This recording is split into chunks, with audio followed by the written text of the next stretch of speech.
But indirectly, when you read, you could associate him to that, but his name was never mentioned. All right, thank you, thank you. And the other white members, because you speak of the captain, and you say the complaint was about white members, were any members in addition to the captain? And reading between the lines, you say Sanda, Warrant Officer Sanda as well. But these other white members, were any other members mentioned by name? No, they were never mentioned. The complainant just mentioned one person. Okay. Thank you.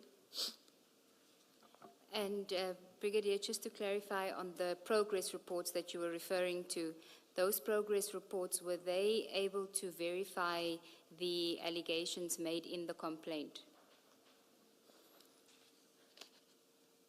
The matter is being investigated, and the photos of the people, it appeared that some of them, they had previously been investigated by the DPCI for drug trafficking. No, my question was the complaint that was made, were you able to verify the allegations in the complaint as part of your investigation to date? Commissioners, at the moment, I cannot answer that question. Okay, thank you.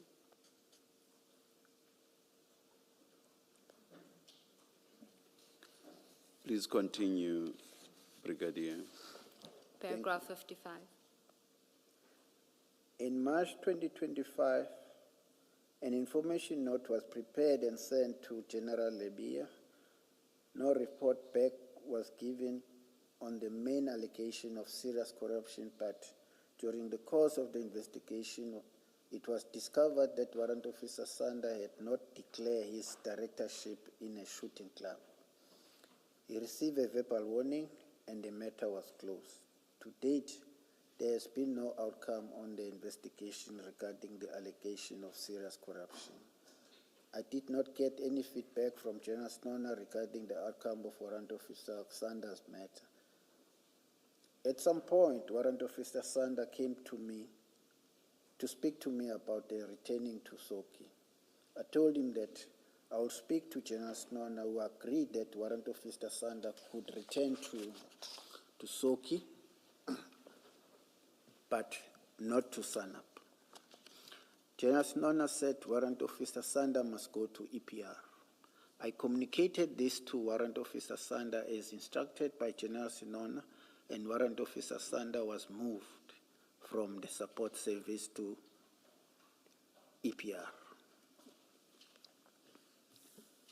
I reiterate to the Commission that I had nothing to do with the Potchefstroom theft,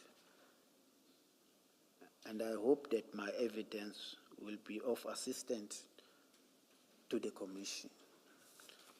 I just want to read further that I reiterate that I had nothing to do with the Potchefstroom theft. As testified by Warrant Officer Sanda and Lieutenant Colonel Jacob, there is a credible evidence on the identity as to who is behind the theft. I have no association with that person. There was a person that came to Durban office and gave information about it, and he was taken to senior officers, and DPCI investigators were told about this person. In the inside, perhaps I should not have suggested the Potchefstroom premises, but as a former unit commander, I was confident that the safe could be accessed with the keys. Once General Sinona took both keys, this gave me the further assurance that the exhibit would be safe in the strong room, because the provincial head would be the only person with the both set of keys to secure the exhibit. To surely the exhibit will be, so surely the exhibit will be safe. That's my statement, Commissioners. Signed today at Oh, Pretoria. I have a clarity seeking question, but perhaps let's take the adjournment now and resume at 11:30. Let's adjourn.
ClickUp replaced like 5 different tools for me. We had tasks in one app, docs in another, meetings somewhere else. It was complete chaos.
Passed. We are ready to resume.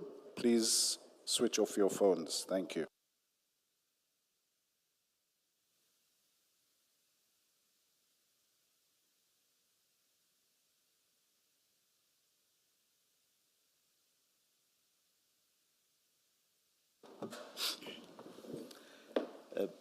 Perhaps, Brigadier, before putting the question to you, let me find out from Ms. Lee Siegels. Should I ask any questions about the person whose name was not mentioned, or should I leave it? My apologies. Chair, you may. I'm not sure why the brigadier didn't mention the name. There was no indication given that the name. Thank you, thank you. Brigadier, right at the end, you mentioned a person that you appear to suspect to be the person that stole the exhibits in Port Shepstone, but you did not mention that person's name. Who was that person? My apologies, Chair. I thought you were referring to a different person. No, yeah. No. I'm talking about what the brigadier said right at the end. Chair, so that can't be mentioned. So I steer clear of that one. Yes, Chair. Thank you. That's why I wanted to find out from you. Please forget my question then, Brigadier. Thank you, Commissioner. Thank you, Chair. Chair, I thought you were referring to the captain whose name he didn't mention but appears in his statement. That's what my apologies. All right, no problem. Brigadier, is there anything else you want to say before we move on to your questions? No, Commissioners. Can I just ask a question to the evidence leaders? Brigadier appeared to be reading from a document we do not have. Can you just clarify what the position is? Is that part of his statement, or how do we deal with it as a commission? He's read it into the record, but it's not part of his statement. It was initially in his statement. It was taken out. He asked for it to be reintroduced, but by the time it was, his statement had already been signed by him. He only noticed after signing that it wasn't in his statement. So we'll just prepare a short supplementary to include that portion.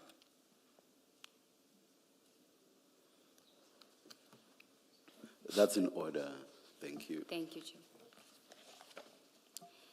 Chair. Brigadier, I just want to find out from you what happened on the 22nd of June 2021. We know now that when Warrant Officer Mpangase contacts you that morning, you are not his immediate superior. He's bypassed his superior to inform you of the operation that he's going to attend. And in that conversation, he tells you that he's going with Lieutenant Colonel Jacob. Is that correct? That's correct, Commissioners. Okay. At that stage, do you give any instructions to them? Are you asked to authorize Lieutenant Colonel Jacob's attendance at the scene? What is the conversation between you and Warrant Officer Mpangase?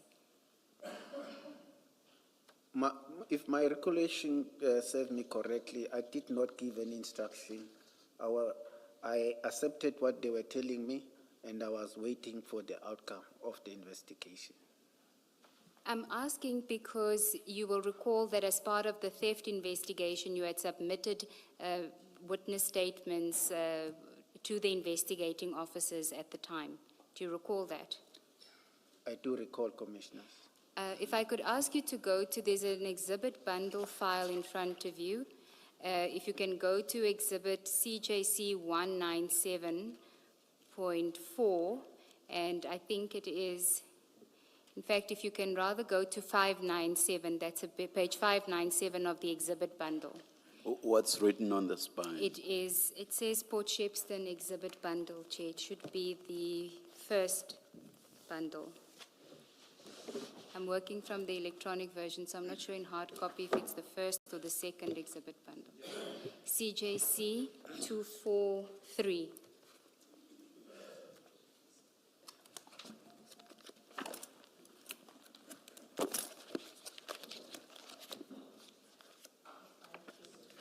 It's file 2, exhibit bundle, file 2.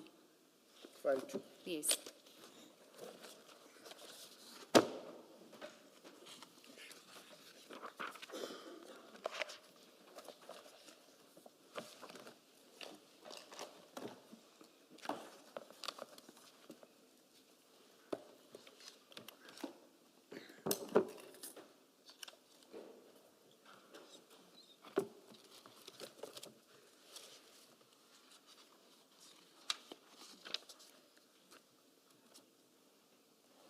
Do you have it? It's page 597 of that bundle. Yes, Commissioners.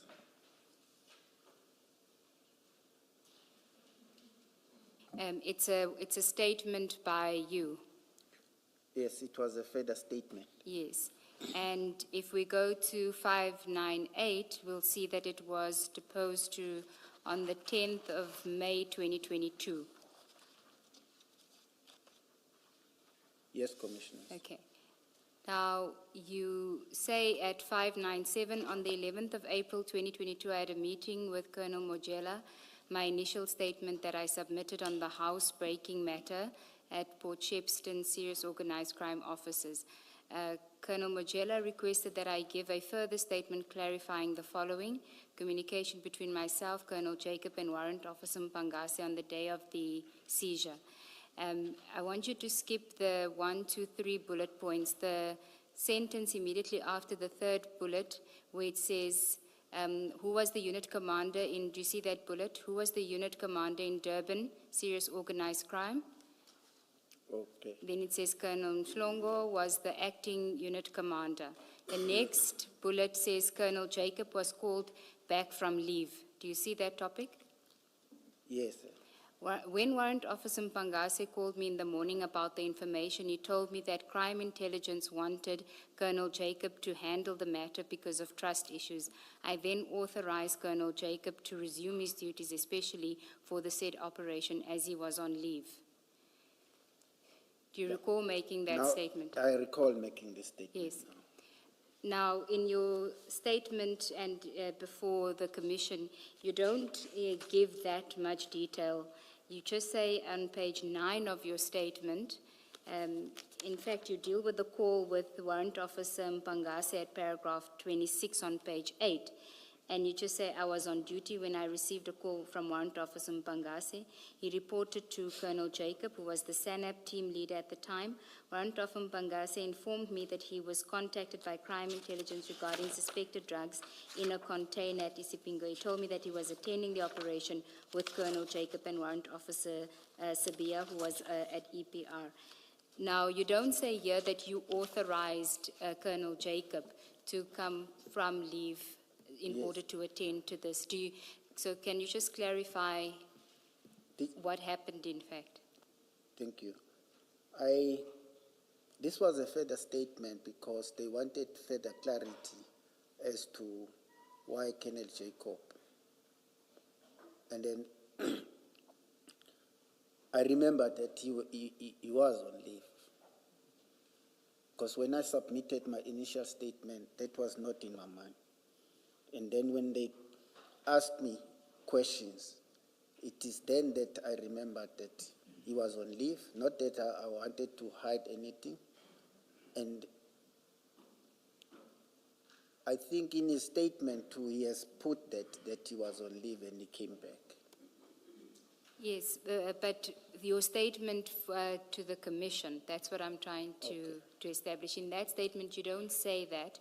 So I just want to understand whether you were in fact told by Warrant Officer Mpangase that crime intelligence officer that contacted specifically wanted Colonel Jacob on this operation. No, they did. Mpangase did tell me that. Okay, he did tell you that that is what crime intelligence had requested specifically. Yes. Okay. Because I can also add to that, these operational officers, they tend to have certain people they want to work with, the crime intelligence handlers, as well as the investigators. You will see that in most cases, there is a Colonel Bucas from crime intelligence, he will always ask for Carl. And the others, I think it's a trust issue. Okay, so there was nothing untoward about that request when Warrant Officer Mpangase told you about it? No, I did not see anything untoward. And you weren't aware that Colonel Jacob was on leave at the time until Warrant Officer Mpangase told you? No, I won't, because I did not sign his leave form, the SAP 26. The leave form is normally signed by the immediate commander. At my level, I only sign for the unit commanders. Okay, so insofar as then approving for him to go on to the operation to come back from leave, wouldn't his unit commander also have to be involved in that decision-making? I have explained the difficulties we had with the current commander. Hence, it looked like we were not regarding her, because he was not aware of the operational issues. Okay, but when it is told to you that somebody specific is asking for Lieutenant Colonel Jacob to be taken from leave, put on this operation specifically, you didn't see the need at that stage to just inform the unit commander that I have authorized this, that he may go on to the operation? Commissioners, I did not do it. I think it's an oversight on my side, and I agree I should have informed the colonel. Because it's the same complaint that you have about General Sonona going over your head directly to your members without informing you, isn't it? Yes. Okay. Now, did you ask anything insofar or make any inquiries as to why they were sending Sabia with them? I think it was the captain at that stage. I think it was a warrant officer. Yes, a warrant officer. No, I did not probe it, because normally when we attend crime scene, we include many people. Also people from different sections, also different departments as well. Okay. That will be your custom, that will be your harbor policing, crime intelligence. Okay. What I'm trying to establish is that you get told that it's Warrant Officer Mpangase going with Lieutenant Colonel Jacob. He is not the most senior person that's contacting you. One would assume that Colonel Jacob would contact you and say to you, ask to be put back on, to be taken off leave and be authorized to go on to the project, but that doesn't happen. Then you have somebody like Warrant Officer Sevilla, who doesn't have any experience, I'm assuming at that stage, in drug bust, because he's in EPR, correct? He's at the human trafficking section. The economic protected resources. Yes. So he's on that. So that doesn't have anything to do with SANAP, or is there do they overlap in certain instances? I did not see that as a concern to me, because he had to learn. Because now he's with SANAP anyway.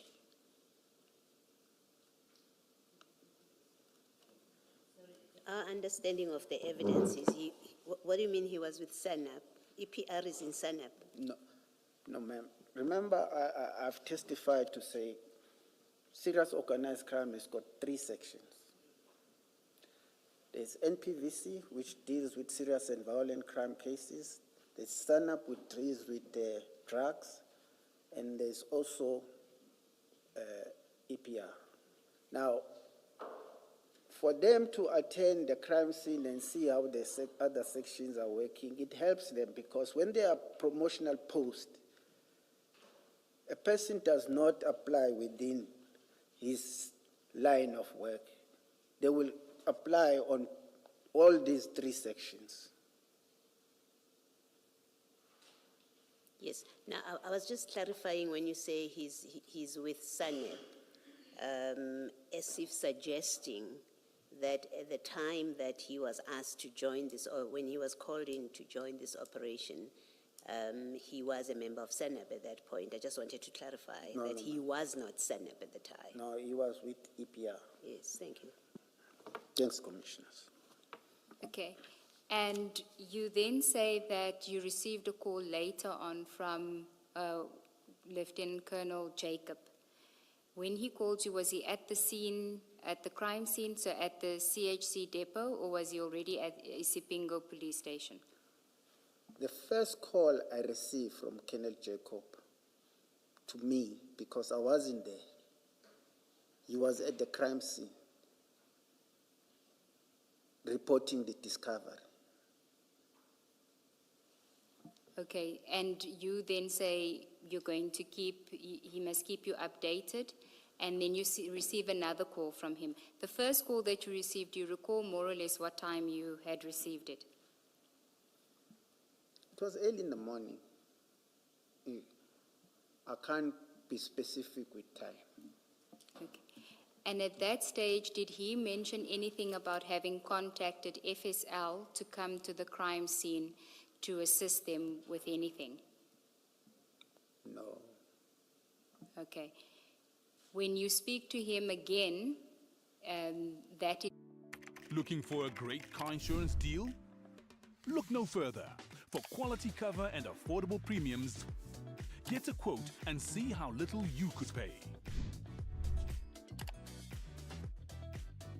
They are there and they're encountering problems with getting the exhibits. I suppose it was that they're struggling to get it to be stored there, or what was his complaint? They were not allowing him to hand in the exhibit because Okay. there was safety concern. When you say safety concern, what do you mean? That's what he told me. And that also they did not have a storage for the amount of exhibit that they were having. And he said that's what he gets told when he's at Isipingo. Yes. Okay. But you say in your statement, he tells you that he has exhausted all avenues. Yes. Is that in the same conversation? In the same conversation. Then I assume that he would have spoken to all the nearest police stations. That was an assumption that you made, but you didn't actually ask him what he meant by that. No, I did not. Okay. So what then makes... Remember, sorry, evidence leader and commissioners. I regard Colonel Jacob as a very experienced person. And his section has discovered this type of drugs. So when he brings this to me, I assume that he has done all the necessary steps to ensure that he contacted me, because from my experience, it was the first time I'm being told that there was no space in the police station. I knew that some police station will not have space, and then you will go to the next police station and ask if they can accommodate the exhibits. So when he said he has exhausted all the avenues, to me, it told me that he has done everything. You say it's the first time that you have heard that there's no space at all the police stations. Did I hear you correctly? It's not the first time, maybe it's me putting it, that it was the first time I'm approached as the provincial commander, because members will, on their own, try and get spaces and report back to us, to me, or to the management. They say, we couldn't get a space here, but we put exhibit here. Okay. So why do you, at that stage, then contact FSL after you've spoken to him? Because I wanted them to rescue us, to take the exhibits. Okay, would you not have thought that when he said he's exhausted all avenues, that that would have included FSL? That he contacted FSL and FSL also said that they can't assist?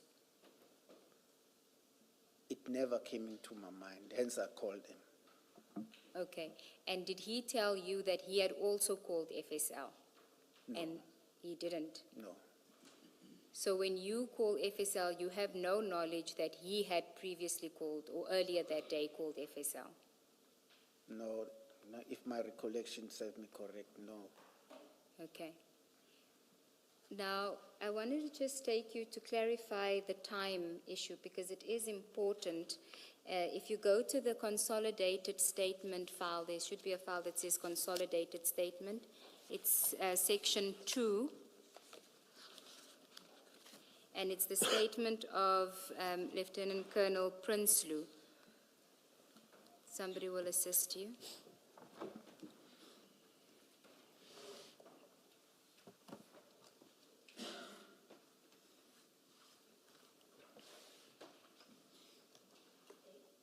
It's page 14, 14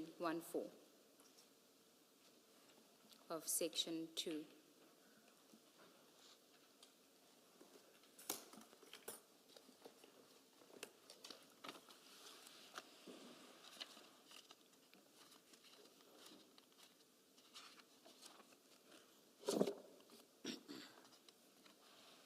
Do you have it? Yes, sir. It's paragraph 40, page 14, paragraph E, arrival of the exhibits at the DPCI office on 22 June 2021. Do you have it? Yes. Okay. At paragraph 44, this is what Lieutenant Colonel Prince said. On 22 June 2021, at between 10 and 11 in the morning, I received a telephone call from Brigadier Nuswa. He informed me that the provincial tracing team had seized a large quantity of drugs, cocaine, from a container. He instructed me to make storage available at our offices. Now, if Colonel Prinsloo's time is correct, that you told him at 10 or 11 o'clock, then it means that if you instructed him at 10 and 11 o'clock to already get the premises ready, then Colonel Jacob would have told you earlier that he had exhausted all avenues and you would have then come up with this plan to go to Port Shepstone.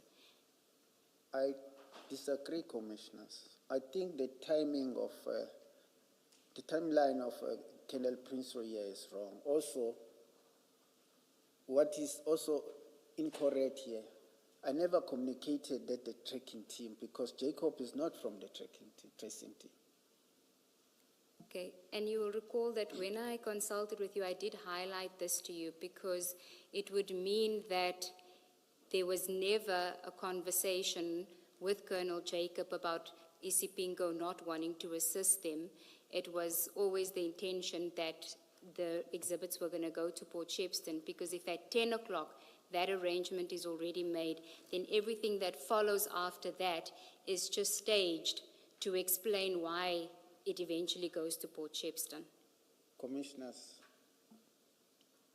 Jacob called me from Isipingo. It was after noon, maybe from 12 onwards. Hence, I'm saying this timeline of Colonel Prinsloo is wrong. Okay. I accept that he can be wrong. I just, of course, do need to put it to you. What we do know is that Colonel Jacob called you twice, though. It's not just the one time when he's at Isipingo. He does call you the morning of the 22nd of June, when he's at the scene, as you earlier said. Yes. Okay. But you're saying that you couldn't have called Prinsloo at 10 or 11 o'clock No, it's to impossible. arrange the premises. It's impossible, Commissioners. You would have only called him after you called FSL. Yes. Okay. And we know that, according to you, you called FSL in the afternoon. Yes. And Colonel Kuzwayo also confirms from FSL that she received a call in the afternoon. Yes. She does recall that it was from you, but her reason for the call is quite different to yours, and we'll get to that.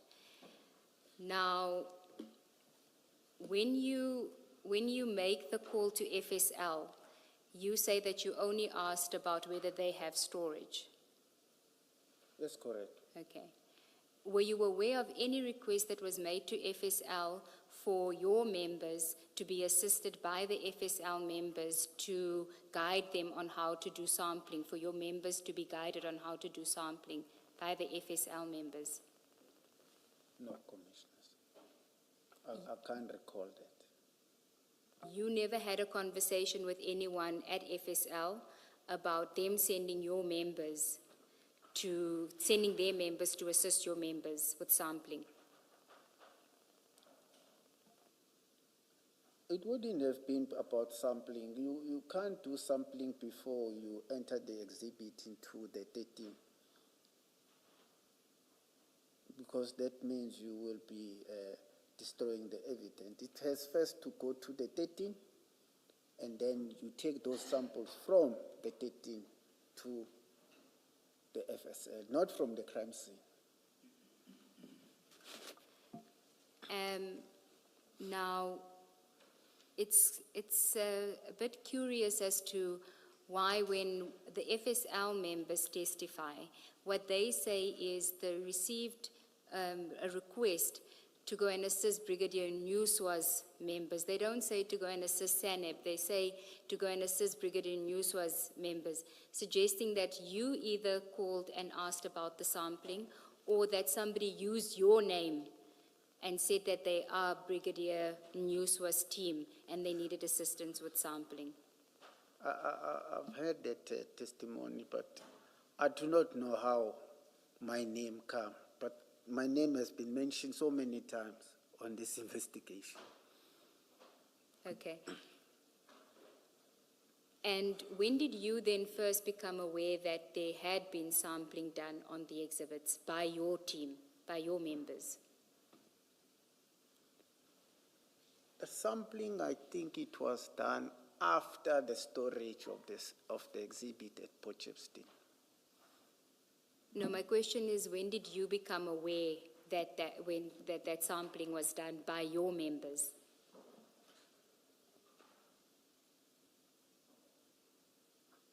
It's quite old, but incident is too long, but it was after the storage. Okay. Sorry, in paragraph 37, you say on the 23rd of June, you were told by General Sinona to inform Colonel Prinsloo that Mpangase would be going to the strong room to take samples of the exhibits. So according to your statement, you became aware on the 23rd. On the 23rd? June. Yes, the very next day. I'm sorry about that, Commissioners. I don't try to distort here. That's all right. It's in your statement.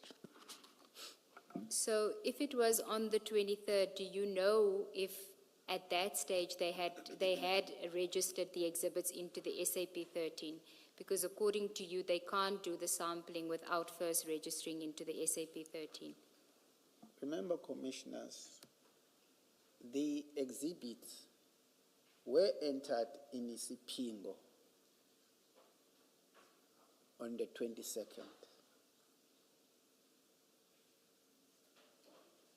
Because the national instruction also says that they need to be entered to the nearest police station.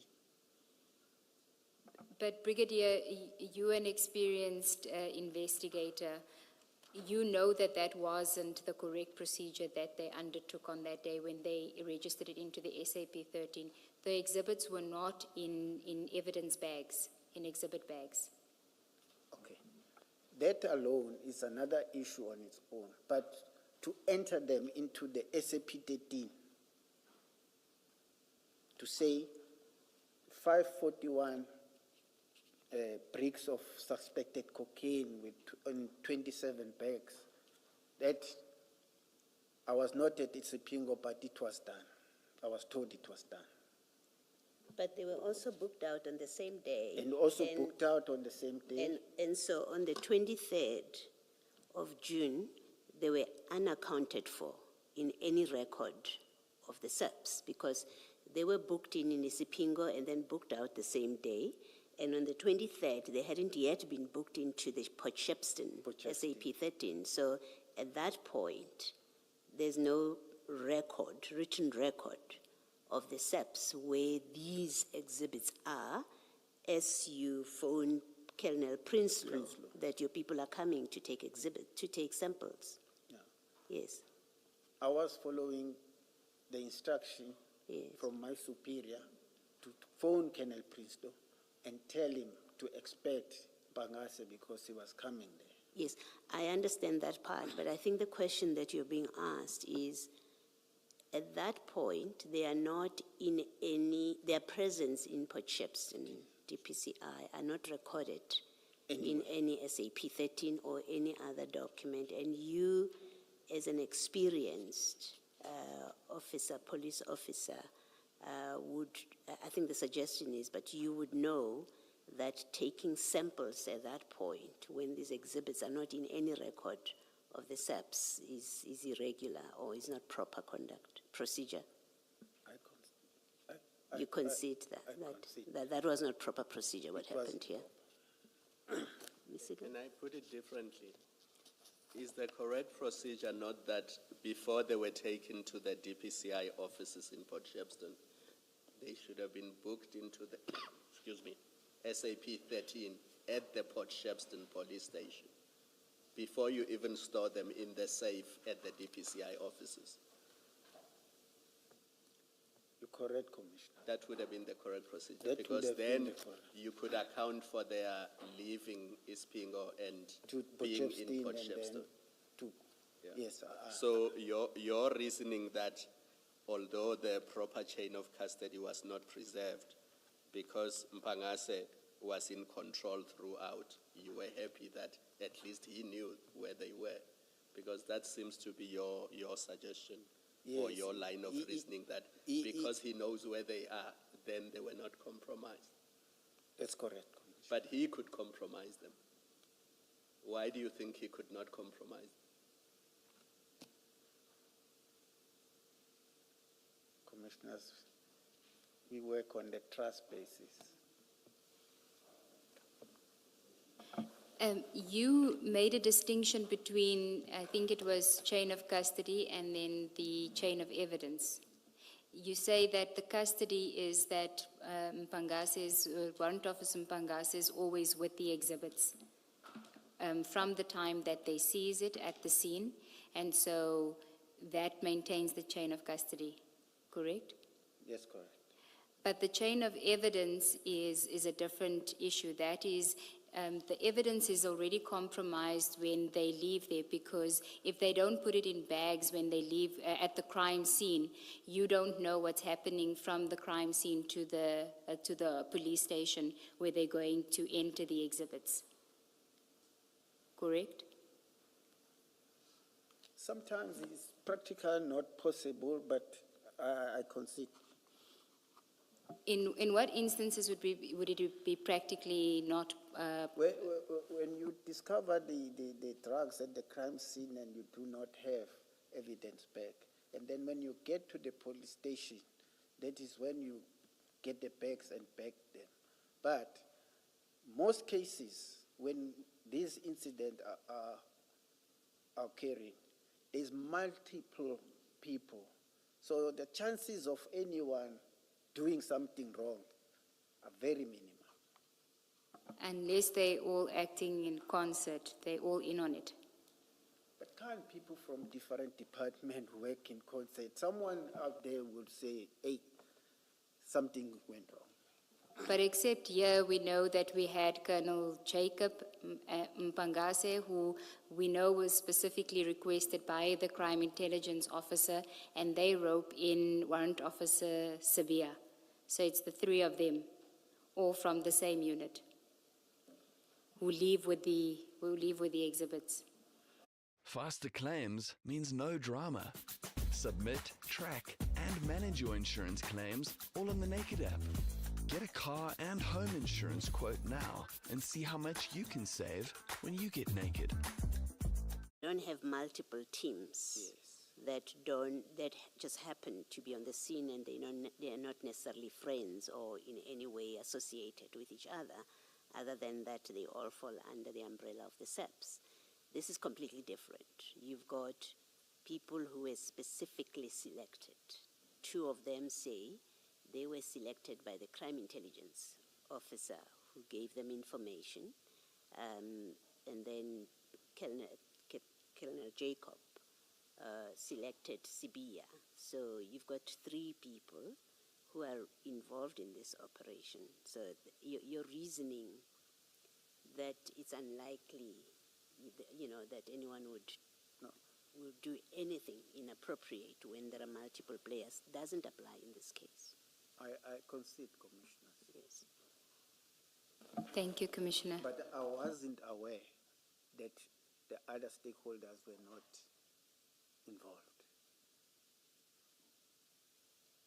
Yes.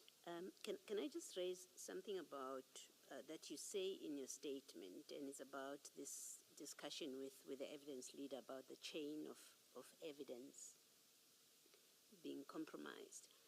In your statement, you say, I accept now. So remember, you start off by saying you were satisfied that the chain of custody was preserved because Mpangase was going to remain with the exhibits throughout. And in the next sentence, you say, I accept now that once they left the crime scene without exhibits being in place in exhibit bags, the evidence was already compromised.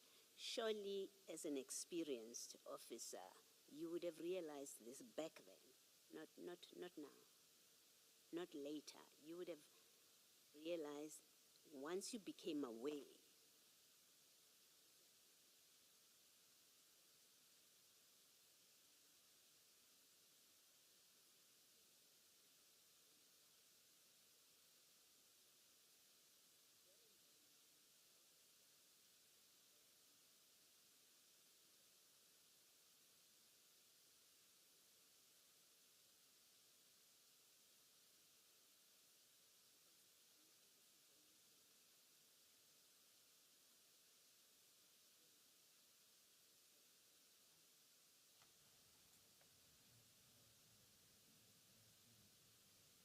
So you do accept that even then, as of the 22nd, you would have realized and acknowledged that the chain of evidence now, as of the 22nd of June, is compromised.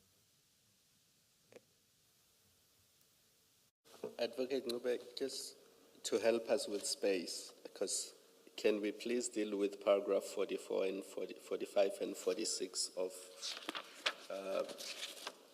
Prince Law's statement so that we can put the file away? Because I know you were in 44, but we may need to come back to these two paragraphs. Do you want to deal with them, Commissioner? Maybe he Yes. can just comment on the allegations made there. Okay. Brigadier, you still have Colonel Prinsloo's statement open on page 14? Yes. At paragraph 44, which is what I had read, he also said he instructed me to make storage available at our offices. He said he would take both sets of the safe keys with him once the exhibits were stored in the safe. He said the exhibits could not be stored at the Mamzantoti Forensic Science Laboratory as it did not have a secure storage capacity. I knew that the laboratory had been flooded and was dysfunctional. And then, do you recall that that is the conversation you had with him?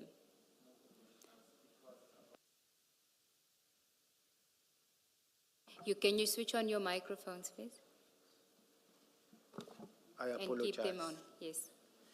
It was about the space, that they did not have the space. I think he just added some things that I did not say there. The secure part, secure Yeah. storage capacity, you say you didn't have. How would I know about the security of the FSL? I'm not from there. Okay. And then at 45, during the call, Brigadier Nuswa did not discuss any other alternatives. He made no mention of any other storage. I know there were Durban Police Station, Maiden Wharf, or Isipingo police stations which operated 24 hours. these would have been more secure. Brigadier Newswa never mentioned anything about taking the exhibits to Isipingo or booking them at the Isipingo police station. You didn't did you have a conversation with him to tell him what Lieutenant Colonel Jacob had told you, that they had gone to Isipingo, they booked it in? I did. It worries me. Why is he putting this here? But anyway, he has said many things that are not correct to the commission. Okay. You- Yes, it's your opportunity now Yeah, to correct them. Yes. First about the timeline. Second about the human chain, that I was there on the human chain drinking coffee, that he gave me the keys. Those are all unfounded things. Basically, I was not there when they formed that human chain, because if you know Sipingo is the town has got one main road. So when you are in, for you to come out is a mission, because there is a traffic flow. That's what caused us to come very late at Potchefstroom. This is you and General Sonona? Yes. Okay. I do have an issue with that. When General Sonona says to you that you must go to oversee the operation, you're on your way to Isipingo police station. Yes, correct, Commissioners. But at that stage, you've already told the members that it must go to Port Shepstone, the exhibits must go to Port Shepstone, and you've already activated the tracking team to assist, correct? Yes, on the instruction of my boss. Yes. So when you leave with General Sonona to go to Isipingo, why don't you call the members then to find out where they are? Why do you go all the way to Isipingo on the assumption that they are still there? What gave you that impression that they would still be there if you had already told them where to go to, that they must go to Port Shepstone, and that a team had been activated to escort them? Commissioners, I would not have an answer, because when we were about to enter Isipingo police, that is when we phoned. And they told us, no, we have left, we are on the way. And I don't know, I didn't know whether he did communicate with them when he came to me to say, let's go. We were just driving, and then we then phoned and said, where are you guys? They said, no, we're already on our way to Potchefstroom. But what were you going to do at Isipingo? Assuming you find them there, they would have been getting ready to leave in any event to go to Port Shepstone. So why would you have gone to Isipingo in the first place? It was an instruction from my superior, and I was following that instruction. So it's General Sonona that says, let's go to Isipingo. Yes. Had you all told He him? said, let's go, but then we went to Isipingo. And then when we were about to enter the police station, we made the call, and the members are saying, no, we already left Isipingo. Okay, so you don't know why he wanted you to go to Isipingo, you just went with him? Yes. Okay. Did it make sense to you why he would want to go to Isipingo if the members have already been instructed to go to Port Shepstone? I can't say, but also I did not question. I understand, and we'll deal with the dynamic of the relationship, but it just seems to me that there was no need to go there in the first place. You had already told them to go to Port Shepstone. I can't think of a reason why the two of the most senior members of the DPCI in that province would go all the way to Isipingo police station, because what do you do when you get there if the members are still there? There's nothing to do. They are getting ready to go to Port Shepstone.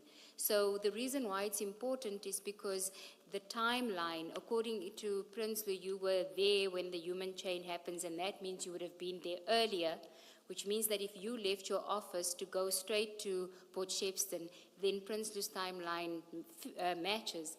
But if you say we still detour to go to Isipingo, then he's out in his timeline. And I'm saying it just sounds implausible that the two of you would go to Isipingo for no particular reason. But we went to Isipingo, Commissioners. That is why we were delayed to get to Potchefstroom. Now, I understand that that's what you say, but of course, Prince Lou has a different timeline, which puts you at Port Shepstone premises much earlier than what you say. And you say the reason why I couldn't have been there earlier was because we first went to Isipingo, and then we had to detour, we had to turn around and go to Port Shepstone. Commissioners, I think I made a diary entry on the day. And if my memory serves me correctly, I even said there that we first went to Sipingo and then from Sipingo to Potchefstroom. And that diary entry has the calculations of my kilometers, which I submitted at the end of the month of June to claim my fuel that I use on the day. So,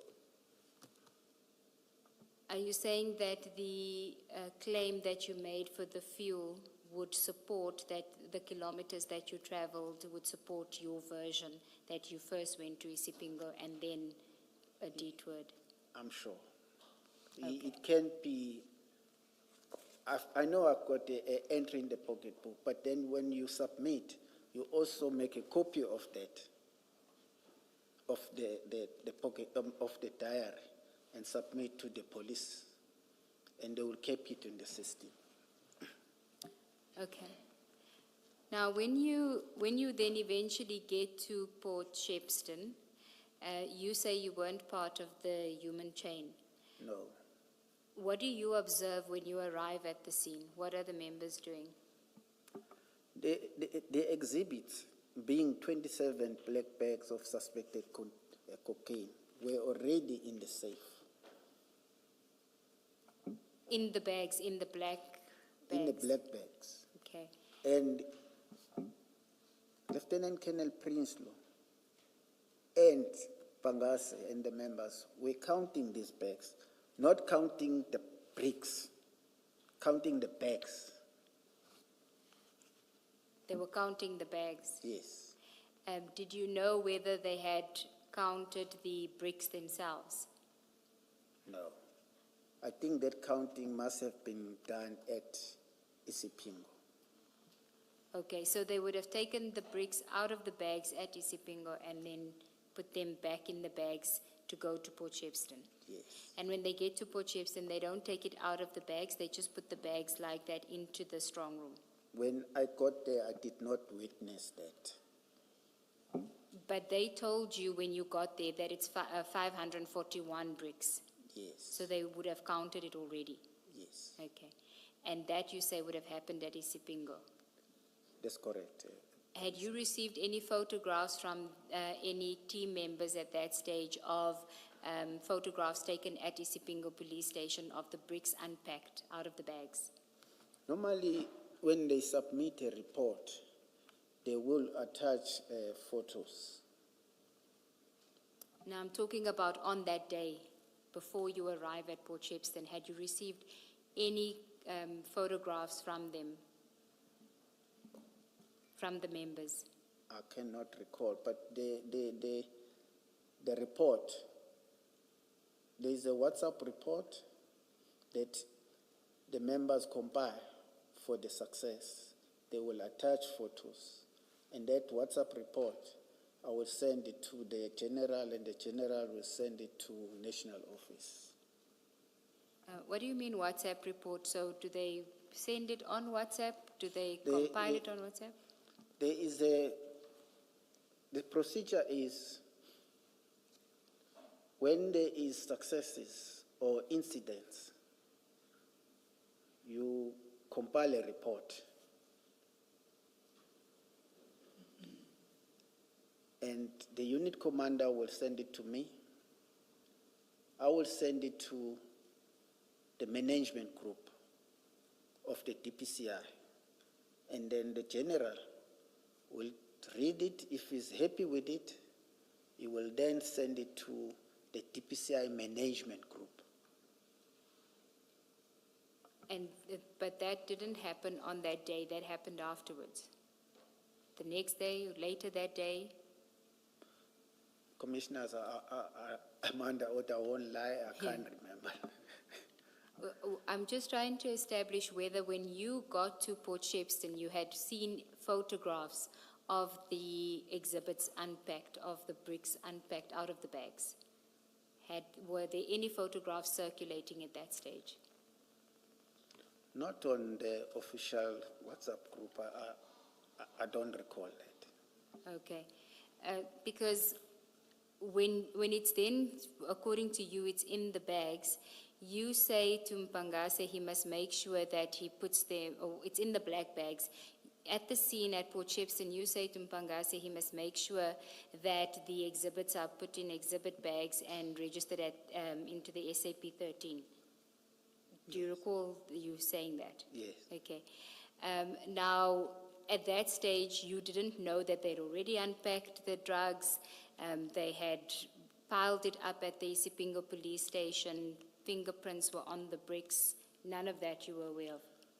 No, I knew that they would have unpacked the bags for them to know that there were 541, because you cannot, from the bag, say, because these are 27 bags, it's 541 kg.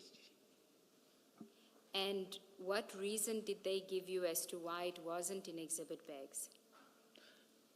The reason was that Isipingo did not have sufficient or exhibit bags. Only Isipingo, not Yes. any other place? No, they only mentioned Isipingo. Because I also came to know when they were at Port Shepstone that the exhibit were not sealed in the exhibit bag.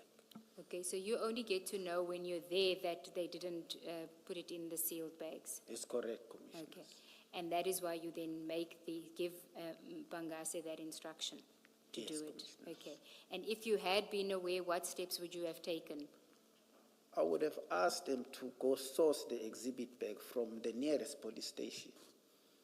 Okay, even if that police station can't store the drugs, the exhibits, you would have at least expected them to go and get exhibit bags from those police stations? That's correct. Okay. Now, your proposal to General Sonona that you must use the Port Shepstone DPCI officers, that occurs after you call FSL and they tell you that they don't have space. AI. Just generating. Tim, with Monday Sidekick, AI is easy. Right, like I have spare time. Just click the star and Monday Sidekick does it all. It can manage projects, craft campaigns, sorts data, you name it. You sure it's safe? Tammy, your data's protected. Maybe this Monday thing can help us out. Thanks, Llama. You're oddly reassuring. I get that a lot. Must be the first. Monday Sidekick. AI you'll love to use. Monday.com. General Sonona arrived in KZN in 2020 August, and he was fully aware. We even visited all the offices in the province with him. Well, there's visiting the offices and then him actually being aware of the state of those offices. I'm assuming if he visits the office, unless somebody says to him, this Port Shepstone office doesn't have working CCTV cameras, the alarm doesn't work properly after load shedding, he wouldn't know about that unless he's being told. Even if he visits the premises and observes the premises, he's not going to know unless somebody informs him of that.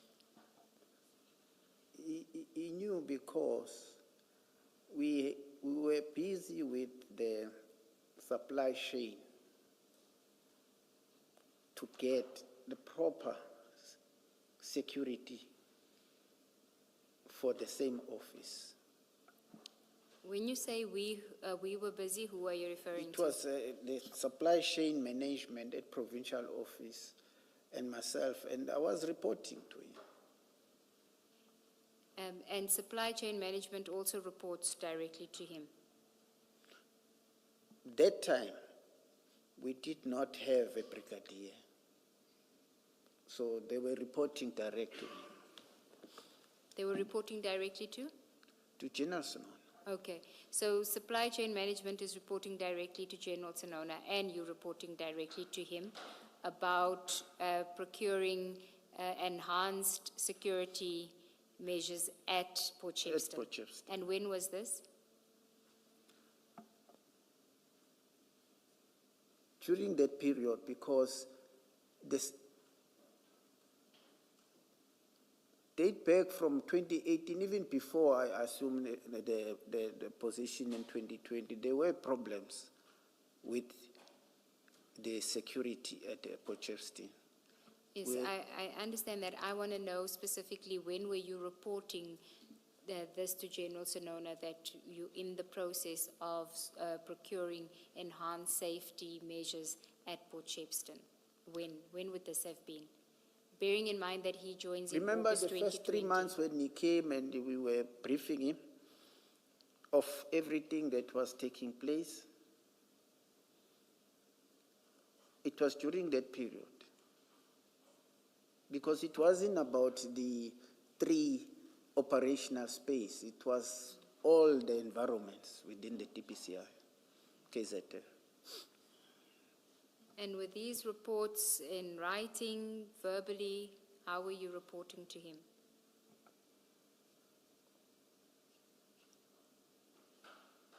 I cannot confirm now, Commissioners, unfortunately. But for him to say that he wasn't aware, I wouldn't understand why. Who besides you would have been reporting to him about these, the efforts to get enhanced security at Port Shepstone? Nobody. So it would have only been you. I thought you said supply chain management was also involved Oh, in the yeah, process. yes. And who was it at supply chain management at that time? It was Captain Van Niekerk. So Captain Van Niekerk would have also reported to General Sonona that there's security issues at Port Shepstone and we're in the process of procuring enhanced security there. Yes. Okay. And I know you say you can't recall whether it was in writing or verbally. What was his reaction to those reports from you? Were you just reporting to him as a matter of course, or did he have to take certain action as part of the procurement process? The application was in process, and they were, if I remember, the file was going to Port Shepstone and back, queried by the supply chain, because at that point, Captain Van Niekerk was not appointed as a procurement officer, so we relied on the motherboard, the SAPS, which was Colonel Madu. So they will poke holes on the file that this and that must be rectified and it will be sent back. And at some point, I remember Captain Van Niekerk even volunteered and said the clerk at Port Shepstone must come to her office so they can go to the supply chain and find out exactly what do they want.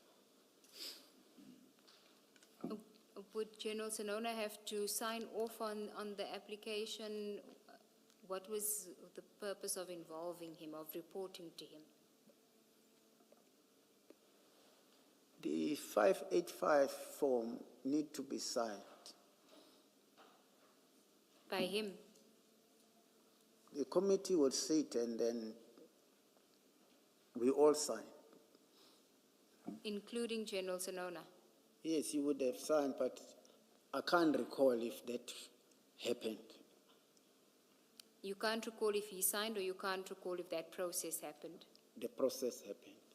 Okay, so according to you, how far did that process go of securing the enhanced security at the premises? Commissioners, I must say, even now, we're still in limbo on that. Because when finally Captain Vanike got the authorization to be a procurement office. Last year, he did the application, and when everything was done, it was finalized in, I think it was February, and he submitted the application, but it was not financed because the head office, DPCI Finance, said there was no money. And that application is going to be redone this year. And but what has happened, the acting national head advertised the post for security guards for the same office. And interviews have been conducted. Those people might be appointed in July or August this year. So at least there would be some people in that office, while we're also doing the CCTV and biometric entrance to the office, which might take some time. Okay. Now, you say that you based your decision to recommend the Port Shepstone premises on the fact that you were the unit commander and you were based at that premises, correct? That was part of it. The suggestion. Yes. Yes, which could have been approved or not approved. Yes, of course. But I mean, if you are giving a suggestion to General Zanona, who would presumably trust your judgment, being that you were the unit commander of that and stationed at that premises, what other suggestion, why wouldn't he accept your suggestion? Especially because you didn't provide any other alternative. This was your only suggestion. That's correct, Commissioners. Yes, so you haven't answered our question because you say it could have been accepted or rejected. But why would he reject it? If he had other alternatives, so we both did not have. But what, I don't think I fully understand what you're saying. Because you did not provide him other alternatives, you only provided Port Shepstone DPCI offices as the proposal or as the suggestion. What reason would he have for rejecting your proposal or your suggestion if there were no other alternatives presented to him? No, I hear that. It was because previously we have stored drugs there with no problems. And you told him that when you made Yes, the suggestion? I did. Okay. And you told him about the safes, the 2 strong rooms? Yes. Okay. Did you tell him about your knowledge that you had, based on your conversations, as you say, with the landlord, that those safes couldn't be breached and could only be accessed with the keys? No, I did not tell him that. Okay. I wanted him to respond to paragraph 46 more directly. Advocate Ngube, if you were coming to that, I'd rather wait for you.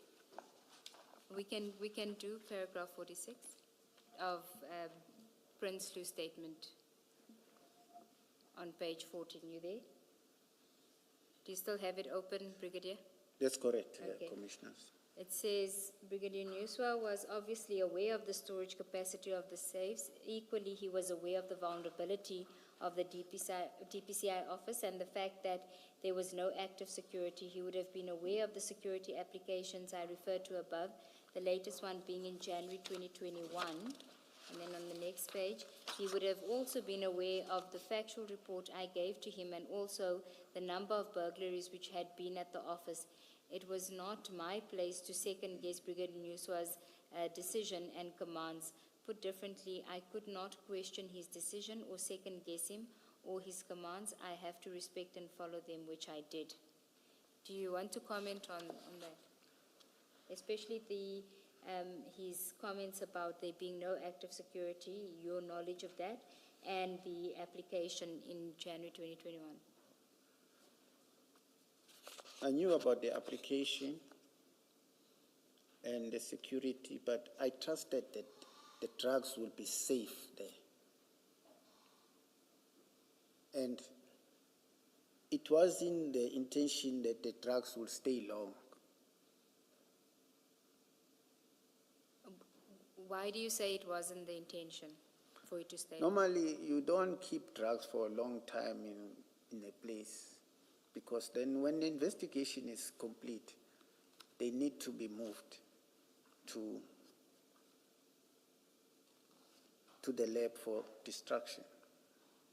I know that's certainly the intention, but the evidence that we have heard is that drugs can be stored at a police station storage for more than a year before it gets moved to FSL. And even when it is moved to FSL, it also stays there for quite a long time before it is destructed. You must have been aware of that. I was aware, but I Okay. trusted the security of the safes, that the drugs would be safe at Potchefstroom. Can I ask you this? You and General Senona, you were traveling from Durban to Ispingo. Where were you traveling from when you first went to Ispingo and later Potchefstroom? May you please repeat that? You and General Senona were traveling together that day. That's correct. Did you travel from Durban, From our provincial office, which is in Durban? which is in Durban. Yes, so why do you have difficulty with me asking if you're traveling from Durban? Did you inquire from other police stations in Durban whether they have capacity to store 540 kilograms of prohibited substances? I did not, commissioners, because already Kenneth Jacob told me he exhausted all the avenues. But did he tell you that he called stations in Durban and they confirmed that they don't have storage? I took it when he said he has exhausted all avenues. As an experienced drug investigator, he would have done that. But did he tell you that? No. Or did you assume that he did? I assumed that he did. And you never bothered to ask him? No, I didn't ask him. The reason I'm asking you is what paragraph 46 says is that you were aware of storage capacity of the safes, meaning all the safes, because if you read the paragraph that precedes that, 45, line 2, it says, I know there were Durban Police Station, Maiden Wharf, or Ispingo, which operated 24 hours. They would have been more secure. Brigadier Nusa never mentioned anything about taking exhibits, so we've read this one. But reading 45 and 46 together, Prinsloo seems to be suggesting that you were aware of the storage capacity and the security in all the stations that he's referring to here. Now, when Jacob says to you, they don't have storage in Ispingo, you don't bother to say, have you checked Durban, because I know that Durban does have storage capacity and it is also secure. Commissioners, I will say it's an oversight on my side. I trusted the kennel and I did not follow that. So you'll accept that as an oversight? It's an oversight. Okay, thank you. Brigadier, why did you not phone Pretoria, FSL? You say you phoned Amanzi Mtoti. Why did you not phone Pretoria? It never came into my mind because we wanted a place where we can store them now. Yes. Yes, I do, even if one accepts and allows for, you had to make a recommendation at the time because you are told that they have to be moved from Isipingo or they can't be stored in Isipingo. I understand that. You needed to move them at that time, and Amanzi Mtoti would have been the nearest for you, FSL. But you've made a recommendation for them to be stored at a place which is ordinarily not a place that you would store exhibits. It's not a police station. So you had time after you had made the suggestion for them to be placed at Potchefstroom, DPCI. Beyond that, you still had the opportunity to contact Pretoria. Commissioners, as I stated in my affidavit, in July, my whole focus was taken off the normal investigation. Now I had to focus on the civil unrest matters, which kept me busy. And I thought the IO and the provincial head will do the necessary because they can see how busy I was. So what you're saying, read with your statement, paragraph 37, should we understand it to mean beyond the 23rd of June, you did not have any further involvement until in October when you were told about the suspected That's theft? correct. Is that what happened? Yes. Thank you. Thank you.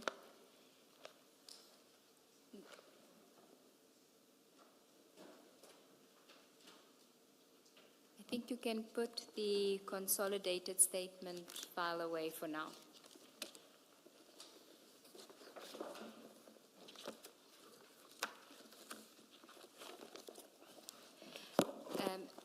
Now, insofar as the information from the landlord is concerned, that what he told you is that the safe cannot be breached.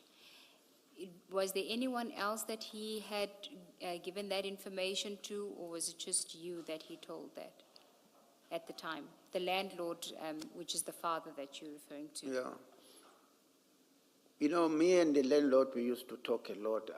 I'm not too sure. You're not sure if he would have told anybody else. You don't know. Yes.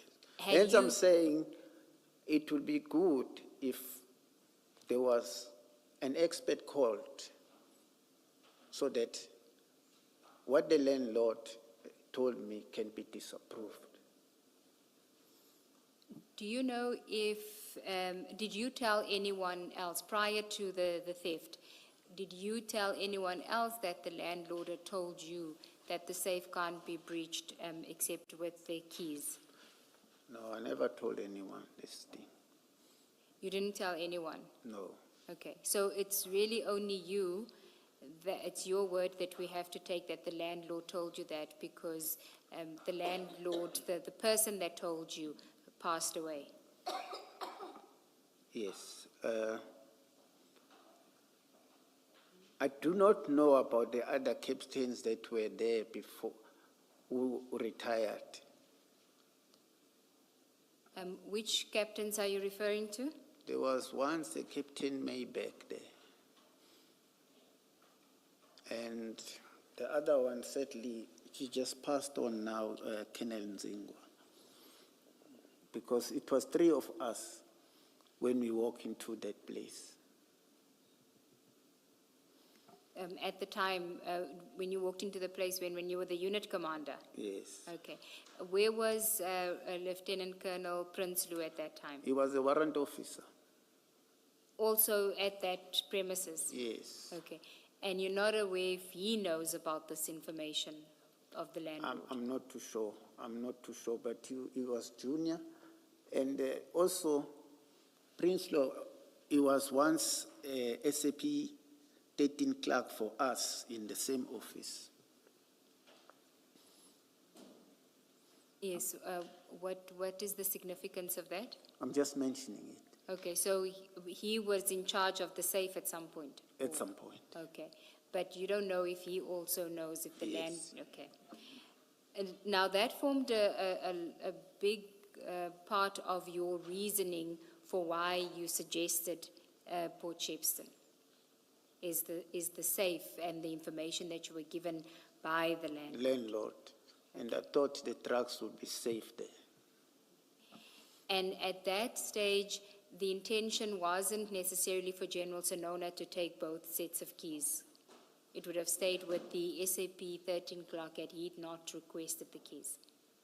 No, he requested the keys, and I was happy with it because remember, beside the trucks being 27 black bags, there were pieces of bricks.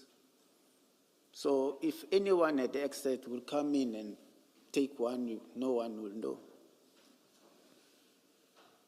I'm not sure I understand what you're saying, if anyone.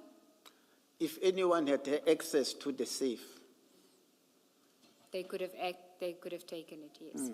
and be- no one will know because it's 541. Okay.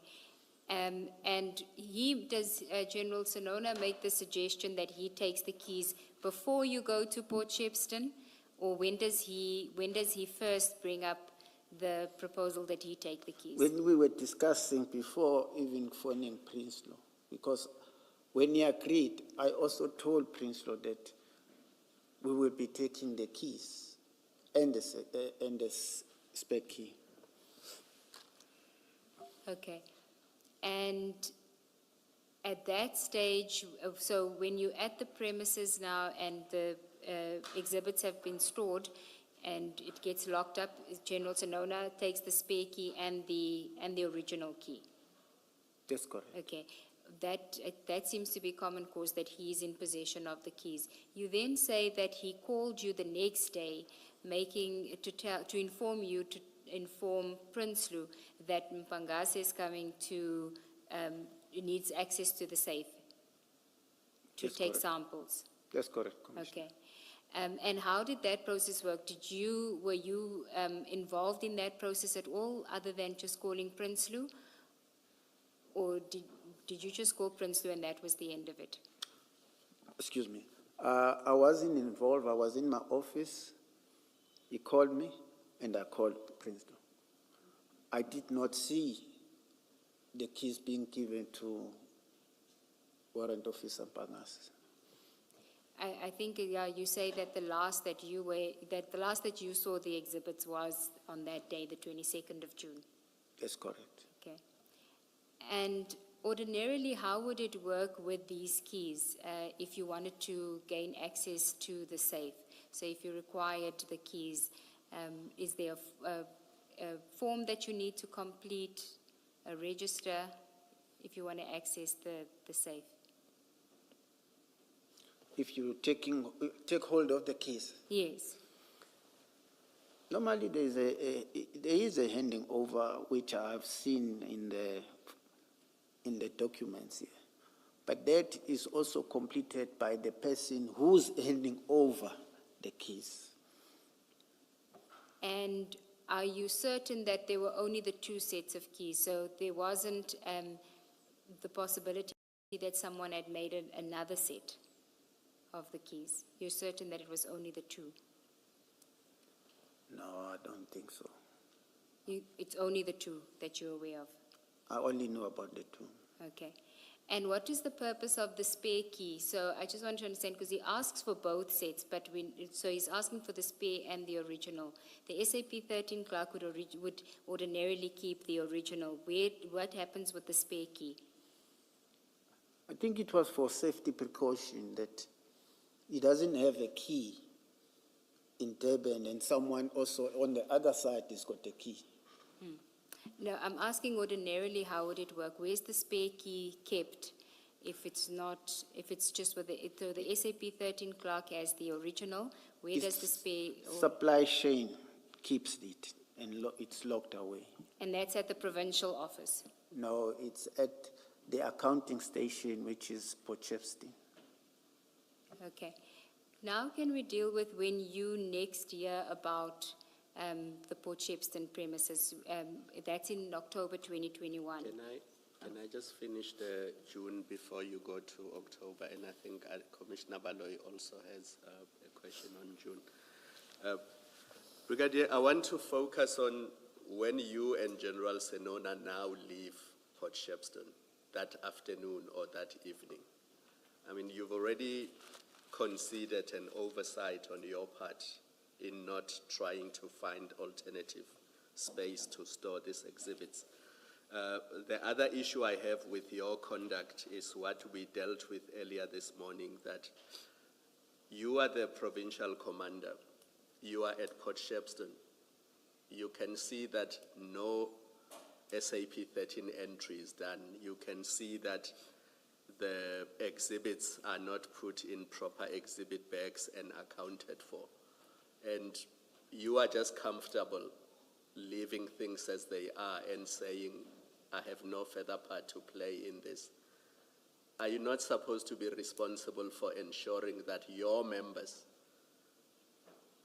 comply with the prescripts, especially the National Instruction of 2017?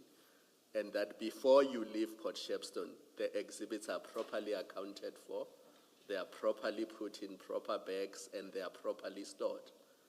Because according to your evidence, as you left that day, you knew that the prescripts were not being complied with. It is, hence they were told to come back. Remember, we took, the keys were taken. And then the next day they were told to go back and bag the exhibits. I did not want to interrupt you. I'm talking about the day in question. You are there. You know that the exhibits are there. You know that nobody has gone to Port Shepstone Police Station.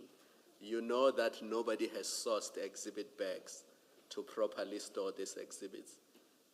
And you leave the Port Shepstone office with that knowledge, aware that your members have not complied with the prescripts. To say on a later occasion they were told to do it, to me it's not acceptable. Because if they were supposed to do that, they should have done it on the day.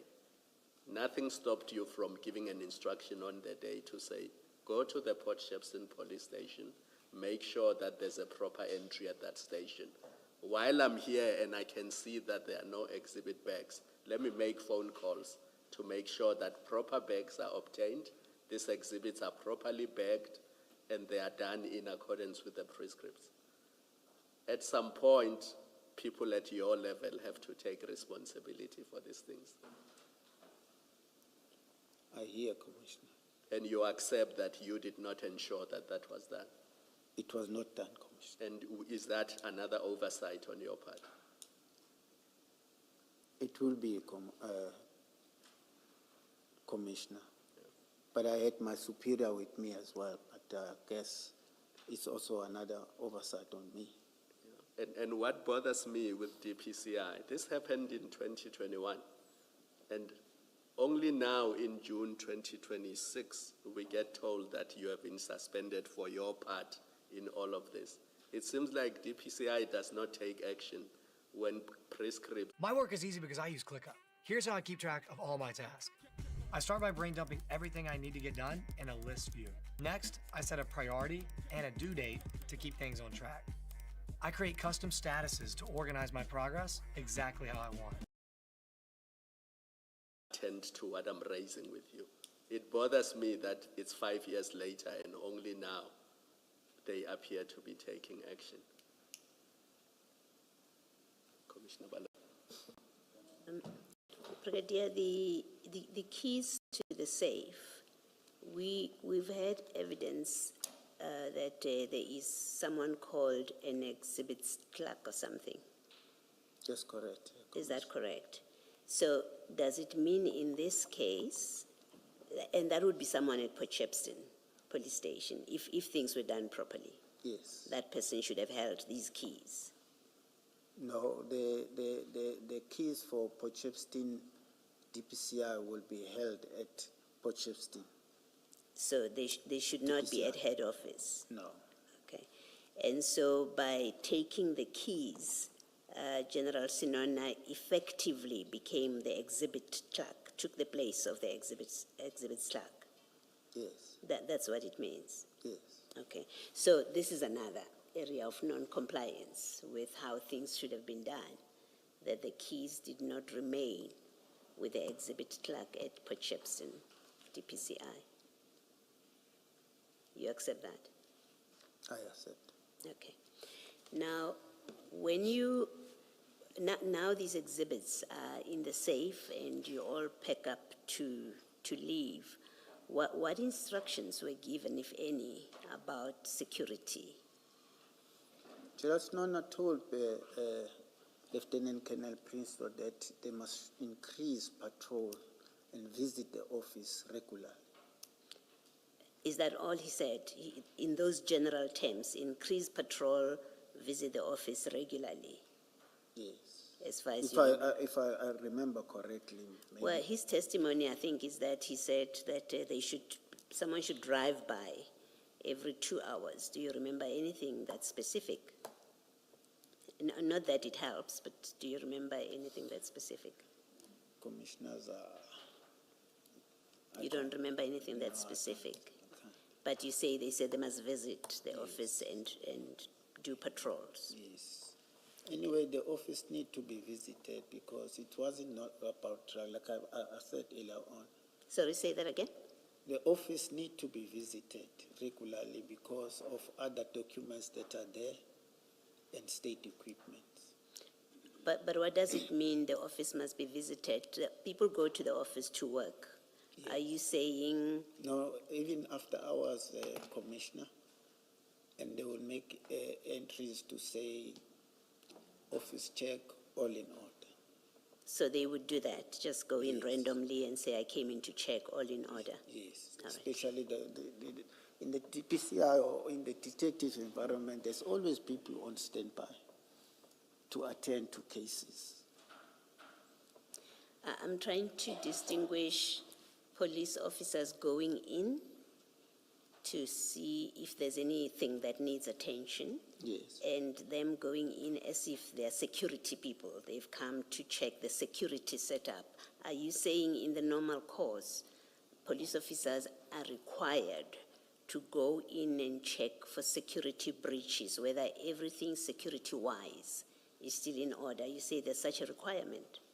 It is a requirement because when you come to the office, you got to check the perimeters, check the building. If everything is okay, you'll make an OB entry and then you leave. Is that prescribed anywhere? Or it depends on how officers feel on any one day? There is a national, not a national, it's a standing order, I think, but offhand I can't tell you now. And who's responsible for that? So if there's no visit like that, and there's no entry, OB entry, that someone did come, checked the perimeter, checked the windows, and checked the doors, if there's no entry that speaks to that, is there any consequence at all? And who does the consequence attach to, if it is a requirement? The unit commander, because his function is command and control of the unit. Yes. He needs to take actions. And in this case would be who? Colonel Prinsloo? Colonel Prinsloo. Because also, when you discipline people, it's a line function. I, at the provincial office, cannot go to the unit and discipline people. Yes. But you, as a line officer, can discipline Warrant Officer Mpangase for not ensuring that the exhibits were in exhibit bags. It's a question that I was going to ask you much later, but you raise it now. No, it has to be done by the unit commander. And you say in this case, who should have done it with respect to Mpangase? Who would have been the unit commander? The acting. Lomo? Yes. But Lomo didn't know anything about this operation. You knew about this operation. Yes. So it would have been you, because on the evidence so far, I think it's Kellner, Lomo had absolutely no involvement in this operation and knew nothing about it. Yes. So the buck would stop with you. Yes. So you were responsible to take action once you saw that Mpangase did not ensure that the exhibits are in exhibit bags when they were left at Port Shepstone. Yes. Okay. And the same, maybe let me ask a different question about Colonel Jacob. We know that from his evidence, and I think you've confirmed it, that he was effectively signed onto duty by Warrant Officer Mpangase because you did not speak to him to get him signed onto duty from his vacation. He's on leave. You and him say Mpangase called you, Warrant Officer Mpangase called you or came to you and told you that the crime intelligence contact wanted Jacob onto the job, and you approved it. So you signed him onto duty. You Yes. approved his coming on duty. I agreed for him to come on duty. Okay. And you would have been the one that made the entries. So you signed him up. If we look at SAP's documents for the 22nd of June that year, we will find that you recorded, because we know he never went to the office. We must find. It was a verbal authority, Commissioners. So there's no record in SAPS that he came on duty that day, Unless other than you. Yes, unless himself, he should have booked himself on the diary. And when did he book off duty, do you know? And how did he book off duty? When we got to Potchefstroom, he was not there. I was told that he didn't go to Potchefstroom. So he didn't work the whole day. Well, can you just explain what that means? Because we've also had evidence, I think it's Colonel Flynn, if I'm not mistaken about his title, who said, yes, members can come in, can be called to come on to, I'm told it's General Flynn, I do apologize to him. We've heard that members can be called in to come up to come on duty, Yes. even though they are on leave. But once they have signed in, they're in for the whole day. They've reported for duty that day. That doesn't seem to have happened here. Can you just explain how it is you considered it appropriate that Colonel Jacob would come on in the way that he did? He doesn't speak to you, he speaks to Mpangase. You, through Mpangase, you say he can come on duty, but he doesn't stay. He stays on for a few hours up to Isipingo, and then he leaves, and there's no record that he came on duty and that he knocked off before the end of the day. To me, it seems like an irregularity, another irregularity about what happened on that day. He should have signed his diary, and also when he was leaving, he was supposed to have told me. But I only found out when I was at Potchefstroom that he was not there. And as the one that authorized him to be on duty and not Lomo, why did you not ensure that that paperwork was done?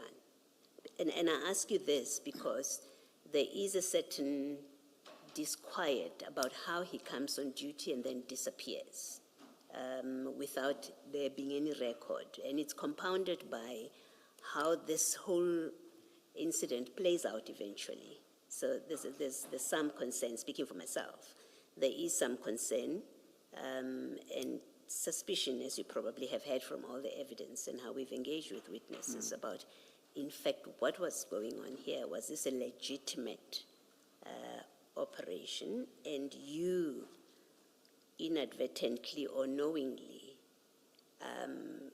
would appear to have contributed to the anomalies in how this whole operation played out. And one of the issues is, how does he sign up on duty through Mpangase? You don't speak to him. So Mpangase could easily have said to you, have lied to you, I'm going with Jacobs, you wouldn't have known. There's the skipping of General, I think it's General or Lieutenant Colonel Lomo. Nobody speaks to her. We haven't had any satisfactory explanation for that. Jacobs come in for a few hours. He comes in for a few hours and then he leaves. So far, we haven't seen any record that is evidence that he was properly on duty, authorized by his superior. And then things play out the way they did. Like I said, Commissioner, he should have booked himself on the diary, because should anything have happened to him, like if the member meets an accident when he's on duty, the state remains liable to cover the cost and stuff. But then if he did not book himself on duty, the state would not have covered him. perhaps more importantly, the state wouldn't know what exactly his role was. What did he do in this operation? Because there's absolutely no record of it. And my discussion with it is about your role in all of that, that as a superior, you don't seek to ensure that he has complied, he does comply with at very least the recording part of his being on duty and what it is that he has done. Commissioner, we're not talking about a constable here. It's a lieutenant colonel, a very senior person. He knows himself what to do. But I take note of what you are saying to me. But he should also be responsible senior officer, knowing that when he comes on duty, he books himself on duty, there is also a OP entry that is made in the office.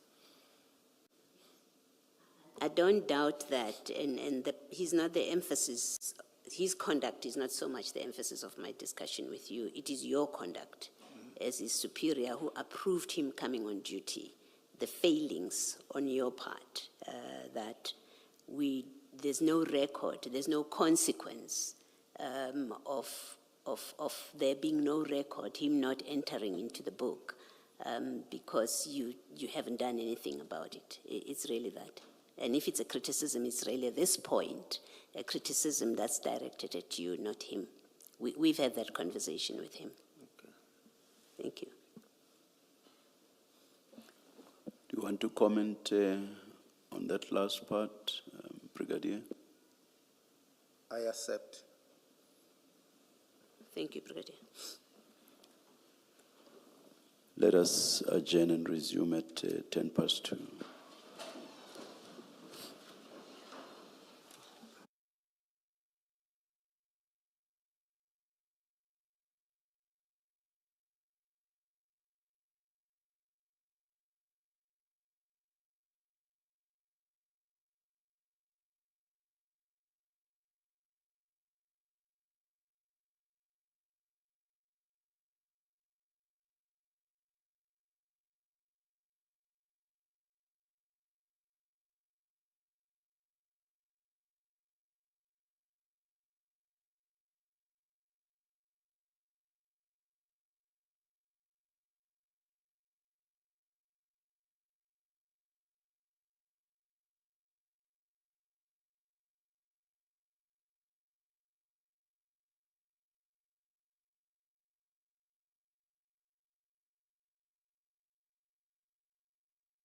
this place? Who's there?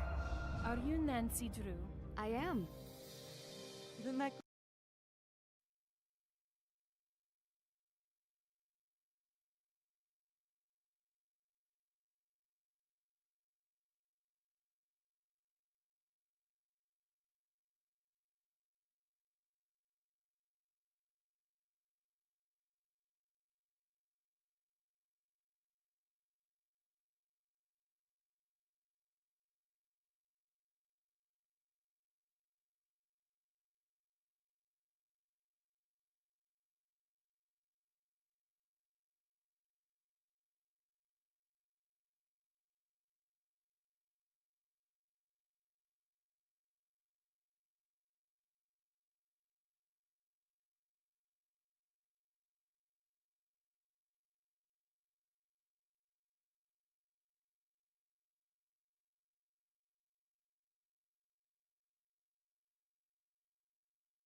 Looking for a great car insurance deal? Look no further. For quality cover and affordable premiums,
The better version of your lips?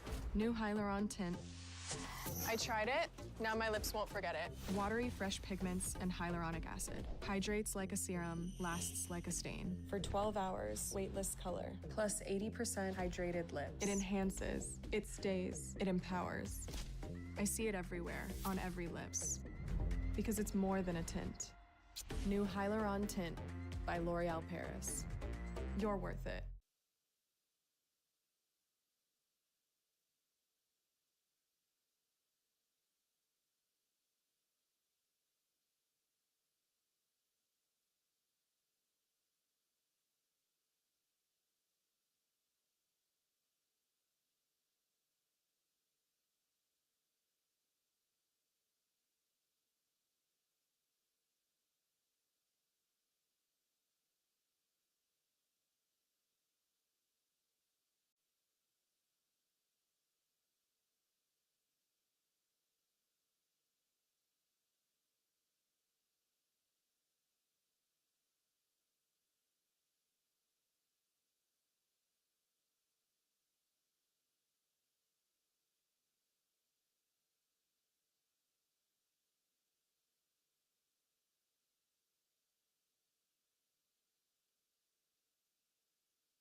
Good afternoon. We are ready to resume the proceedings. Please make sure your cell phones are off. Thank you.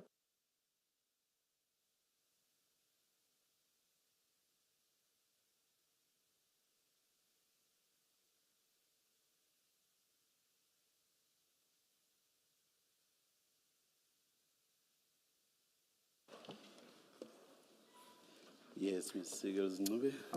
Thank you, Chair. Chair, just before the adjournment, I was going to move on to October 2021. I'm not sure if the commissioners still want to deal with June.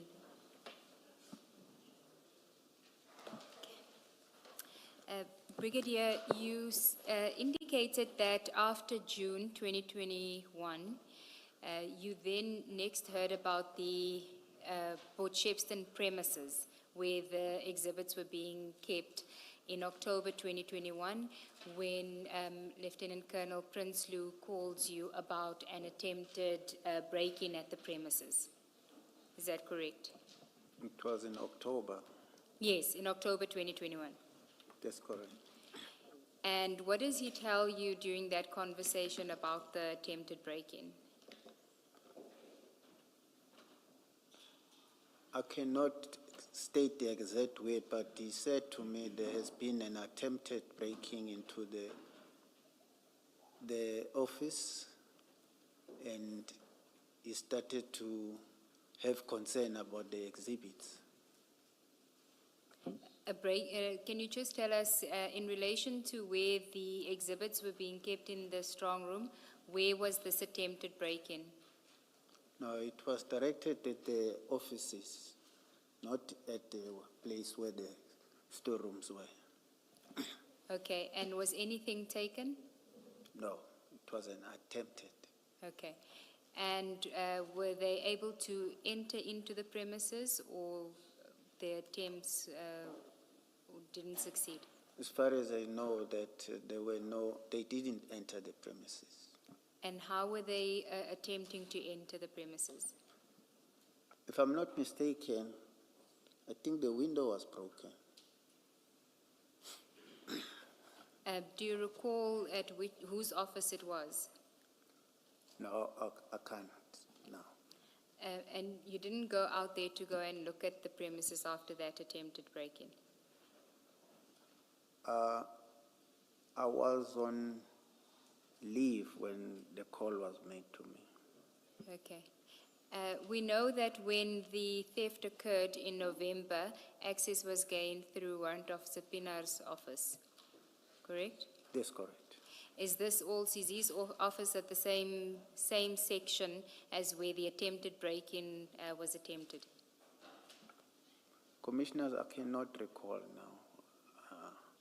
I cannot be specific. Okay. So when he reports the attempted break-in to you, what he says to you, he says for the first time at that stage that he's got concerns about the safety of the exhibits, and Yes. specifically the suspected drugs. Yes. And does he make a suggestion as to what should happen now that there has been the attempted break-in? I don't recall, but I called the IO. No, I'm just still on the Talking conversation about- between you and Colonel Prinsloo. I think he wanted us to move the exhibits. You think, or did he say it? I think he said that. You think he told you in that conversation that the exhibits must be moved? Yes. Okay. And what was your proposal to him? Hence, I called Jacob. I relayed the message. I told Jacob there has been an attempted breaking, that he must speed up the investigation, meaning that he must finalize and get the exhibit out of Port Shepstone for destruction. Okay. I didn't understand your evidence to be that the reason why you called Colonel Jacob and made the suggestion about speeding up the investigation so the exhibits can be moved was because it was suggested by Colonel Prinsloo that the exhibits must be moved. There's what? I'd never understood your evidence to be that your discussion with Colonel Jacob that he must speed up the investigation so that the exhibits can be moved to FSL came from Colonel Prinsloo's suggestion that the exhibits must be moved. You never mentioned previously that it was Colonel Prinsloo that suggested the exhibits must be moved. Am I wrong? If I am wrong, No, please you're let me. quite correct. I told Jacob that he must move the exhibits. Yes, but earlier on you just said that Prinsloo also said that told you that the exhibits must be moved. That's the first time I hear that from you, so that's why I want clarity on, is this a new version or? I might be wrong, but he was concerned about the exhibit. That's why I'm assuming that he wanted them to be removed. Okay, but he doesn't say that in the conversation. He just No. tells you he's concerned about Yes. it. Is there at any point a discussion about enhancing the security at the premises in light of the attempted break-in between you and Colonel Prinsloo? I think we did have that conversation. Can I And ask on a the question? other side, Jacob had to see that the exhibits are out of that office.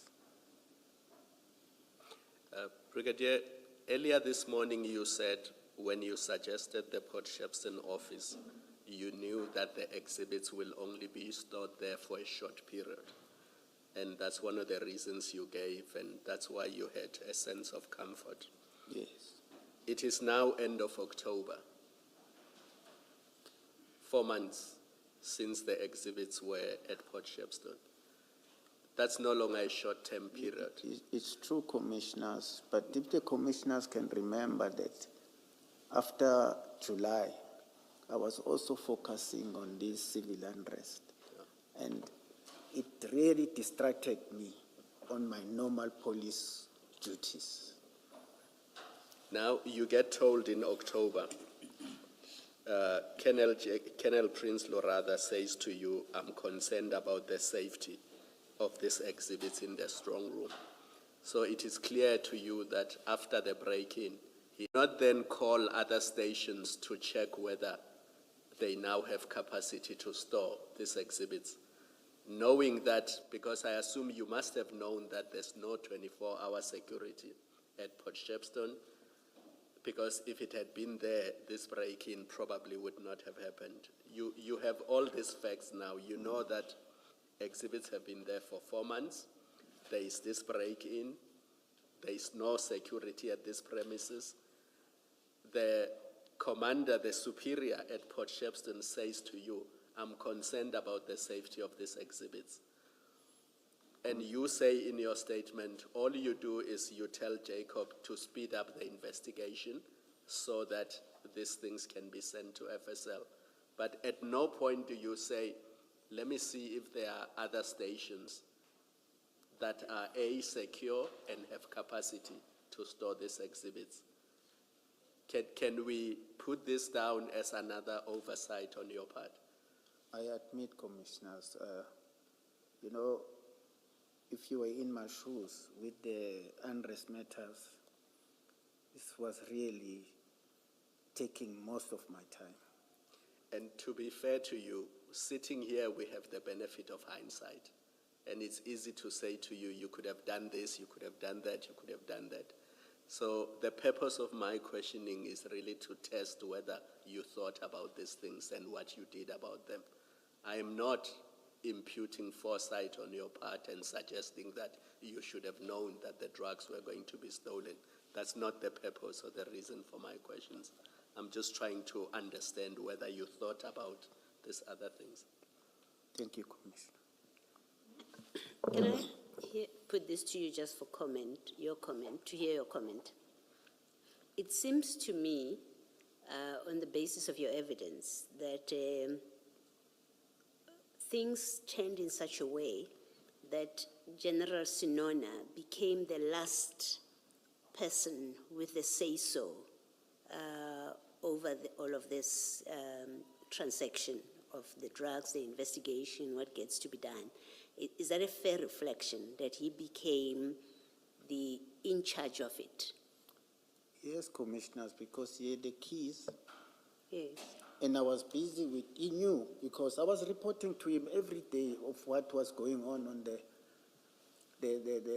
civil unrest matters. And the country was waiting for us to bring results, Yes. which we did at the end of the day. Yes, I say so not only because he had the key, but you tell us that on the 23rd, for example, he asked you to, he instructed you to call Colonel Prinsloo and tell him that Mpangase was going to go there to take samples. You remember that? Yes. So from that, it means Mpangase didn't come to you to say, I need to go and take samples. No, there. he didn't. Please arrange for Prinsloo to open for me. In fact, he dealt directly with General Sinona. It's true, Commissioner. And you had no role to play there. If that is so, at which point, or did you at any point remain to have a say over what happens with these exhibits? Honestly, I can't recall, commissioners. Besides that, the only person that was communicating with me was Lieutenant Colonel Prinsloo. So Lieutenant Colonel?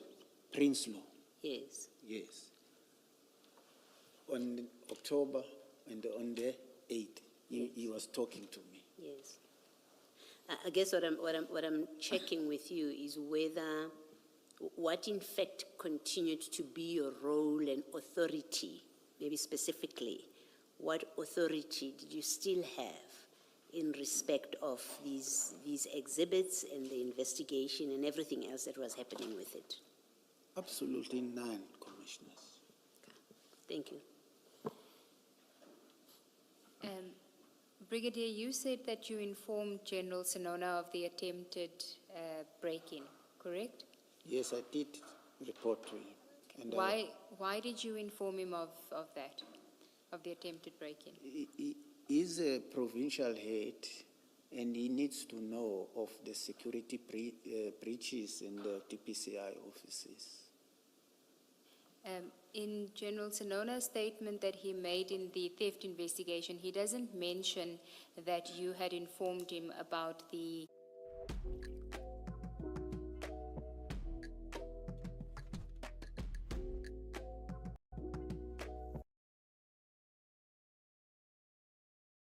just deals with your conversation on the 8th of November 2021, on the day that the theft was discovered. Are you sure that you did inform him of it? And if you did, what was his reaction to you informing him of the attempted break-in? I informed him and I told him what I told Jacob. And what did he say? He accepted that. He accepted what? Your My plan? explanation that I told Jacob to speed up the investigation. So you inform him about the attempted break-in. He says, you say, but we have a plan, or how does the conversation go? I'm trying to understand whether it is just you reporting as a matter of course, or are you looking for direction as to what are we going to do with this, with what has just occurred? What is it that you're looking for from him by informing him of the break-in?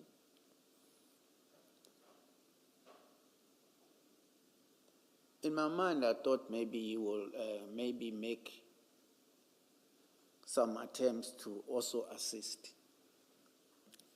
By doing what? To get the exhibit out of Potchefstroom. But you don't ask him. No, I did not ask him. So he wouldn't know that that is something that you would want him to do, to use his seniority to perhaps get an expedited move to FSL. You don't have the discussion with him, though.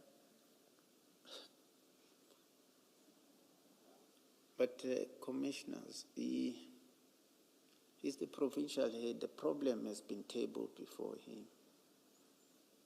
Yes, I understand that, Brigadier, but it's the same criticism could then be leveled at you as well. When your juniors report something to you and you make the proposal that you made that, oh, just speed up the investigation and so that the exhibits can be moved. It's also inadequate. So I'm just trying to understand why, when it is you are being told by your juniors about a problem and you give either no direction or inadequate direction, you are able to excuse that. But when it comes to General Sonona, it seems that you're saying, well, he's the ultimate call. He should have known to make the suggestion. Isn't that unfair to say that he should have known at that stage?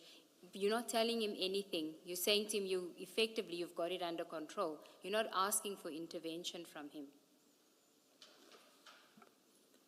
I do understand your questioning, but I don't want to go back to say that he himself knew what I was busy with.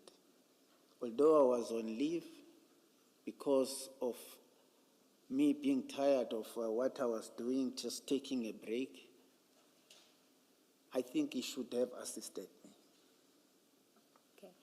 Did you have the kind of working relationship with him where you felt that you could be open with him to make those kind of requests? Or was it a situation where you knew that even if you had asked for it, he wouldn't have acceded to your request? I'm just trying to understand, because there is now this issue where he's not acknowledging that you reported the attempted break-in to him. You say that you did, but you say you were merely informing him, but then you say you also thought that he would give direction, but you never really asked him for direction or intervention. Yes, I did not ask for direction. So the reporting was just to let him know that it happened? Yes. Okay, and you didn't, there was nothing further that he needed to do from your side, other than if he had proactively suggested something? But as my superior, I would think that when something like this is reported to him, he should assist. Okay. And also in your mind, that assistance wouldn't have been enhanced security. It would have been to move the exhibits for him to use his seniority to move the exhibits to FSL. Yes. So when Jacob then tells you that he did speak to FSL and they don't have capacity, did you think of going back then to General Sonona and say, my plan is actually not going to work because FSL says that they still don't have capacity? Commissioners are online there. I can't remember. You can't remember? Yes. Let me just understand, you can't remember going back to General Sonona? Yes. Okay. Now, after that, Jacob doesn't report back to you about whether, so he says to you that they don't have space, they still don't have space, and he mentions this thing about taking additional bricks for sampling. Yes. What did you understand him to mean by that, about the additional bricks? And can you recall what exactly, or more or less what he said to you in that conversation? For taking additional samples? Yes. Did he say why he needed to do it? Apparently the samples that were forwarded earlier on, I think they were flooded, but I also think the FSL should have told us in good time so that that exercise can be done speedily. It wasn't, we don't know when it was flooded, but at that stage he didn't know anything about it being flooded, even if it was. His reasoning at that stage was that FSL had told him that they would need additional bricks in order to do the analysis. So the weight of the bricks and to do the additional sampling. Did he mention any of that to you?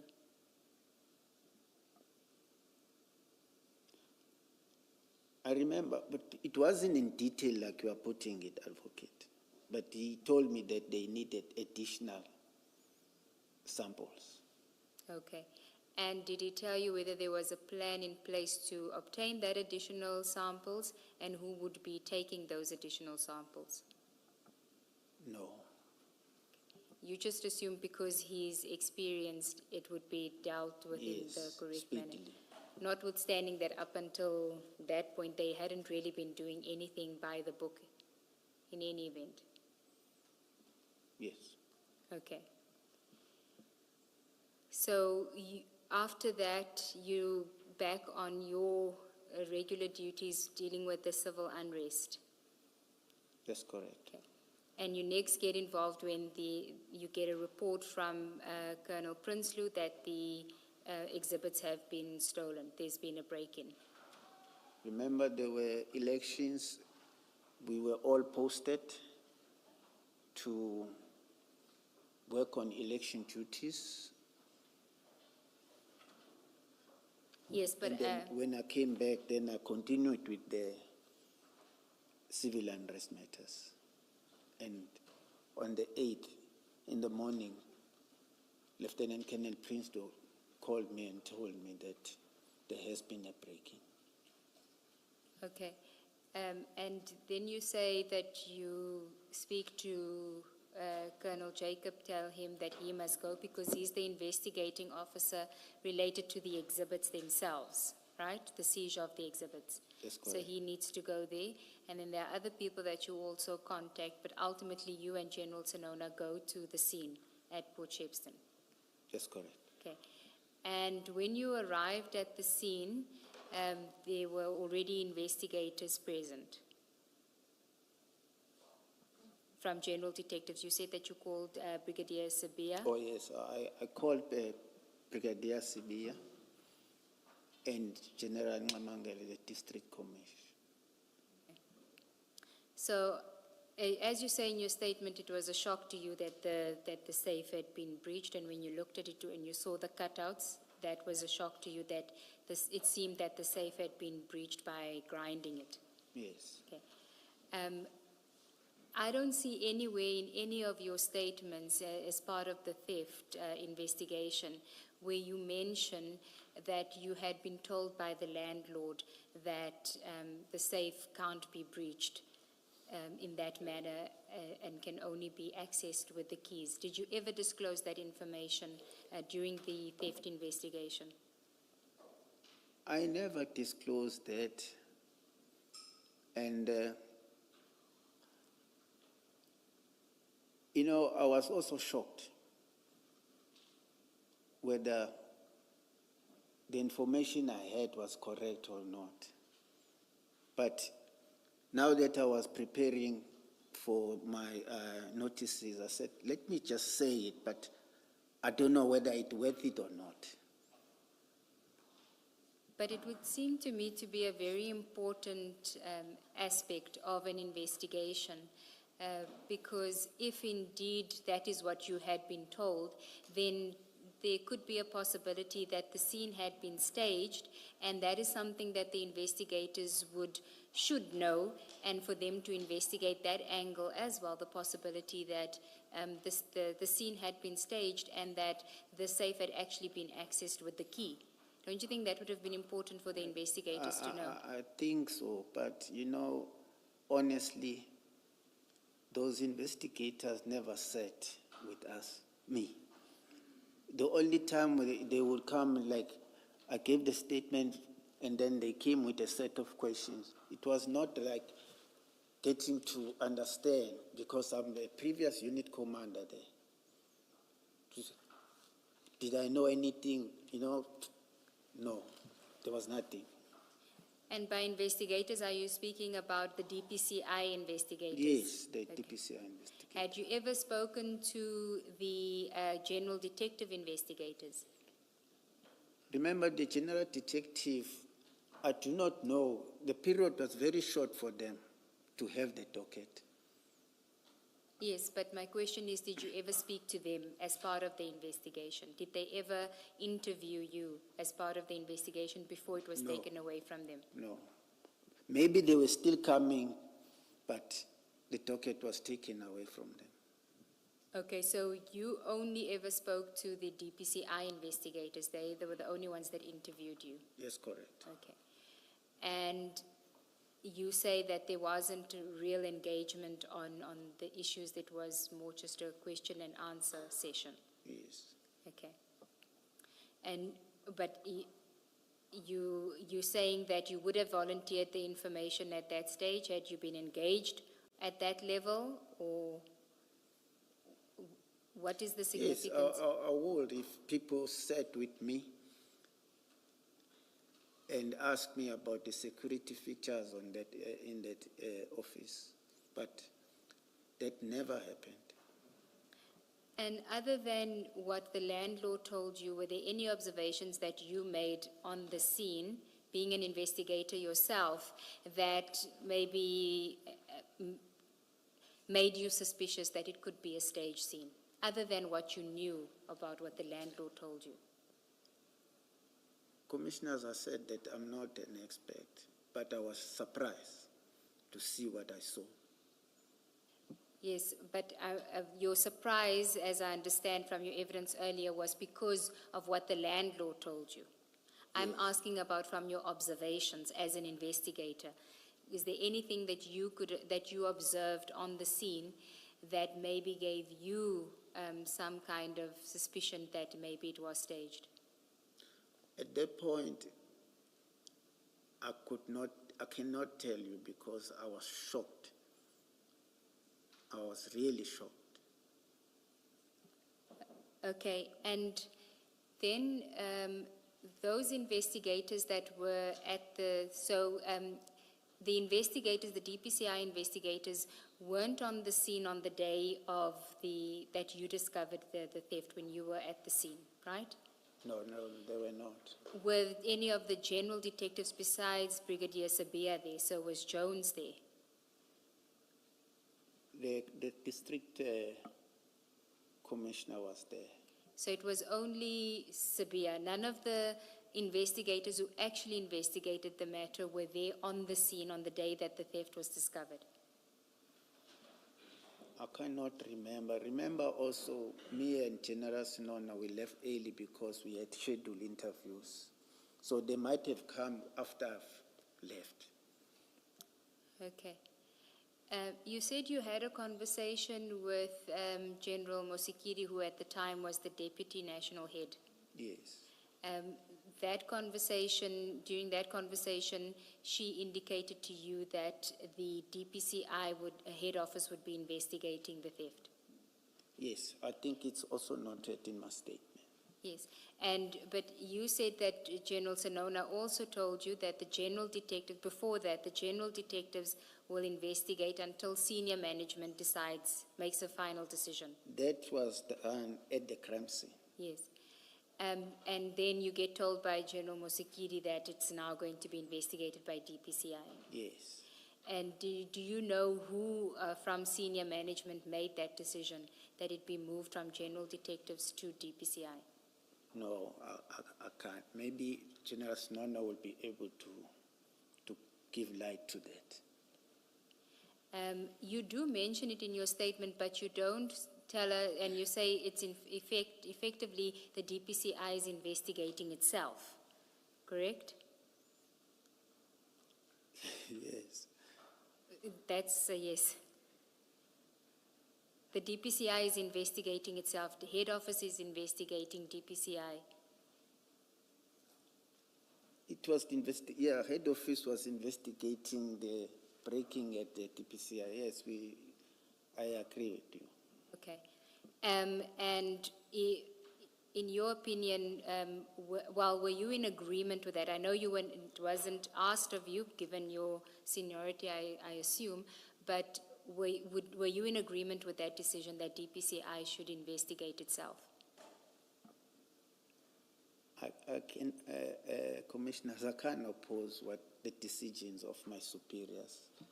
Yes, I'm asking your personal opinion, not voicing it. I'm not suggesting that you should have or had the space to voice it, but sitting now and at the time. Maybe they should have mixed people, or give it to independent people. Yeah. So it's not really a concern for you that DPCI was investigating itself, or was it a concern but you just couldn't voice it because there wasn't space for you to do so?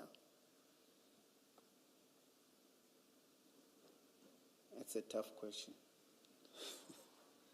Can I just ask us It's a different really question? a tough one. Brigadier, Because it will, sorry, ma'am. please carry on. Finish what you're Now, because now I would be looked at opposing the decision by my senior. So I'll go with the decision by them. If you wanted to continue this, I'll let you. Okay. All right. Brigadier, ClickUp replaced like 5 different tools for me. We had tasks in one app, docs in another, meetings somewhere else. It was complete chaos. Then we moved. this is on the 8th of On the November. 8th, Yes, yes, yeah, the ma'am. crime scene. You say in paragraph 45, I must state that when I observed the scene, I was shocked that the safe had been breached, but more than that, I was skeptical that the safe had been breached by grinding the door. What was your there and then on the scene as you looked at it and you're skeptical about what you're seeing? What did you think would have happened here? It was unbelievable. If you look at the thickness of the door, Yes. and although I'm not an expert, the mechanism of the safe itself, after you know that it cannot be, how did it happen?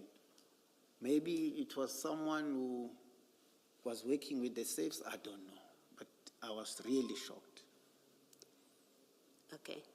Did you, and I accept that you're not an expert, and hopefully we'll get an expert who can comment on it, but you had been told previously that the door cannot be breached. It necessarily would have to be opened with a key, right? Yes. Did it cross your mind that a key would have been used to open the door when you were there and then on the scene? Did it cross your mind without suggesting who, as you stood there, without thinking, so-and-so must have opened, looks like may have opened the door because it cannot be breached safely? It was hard for me to think in that line, Commissioner, because I knew the safe key was in Durban, far away from Potchefstroom. So are you saying you discounted that the key could have been used? Hence, I'm saying the only people that can tell us are the experts. Well, we know this key was going in and out of General Sinona's office. We know that fact. The first time is the 23rd of June. We've heard from other evidence that Mpangase kept taking it in and out. So we know that it didn't sit tight in Durban with General Sinona.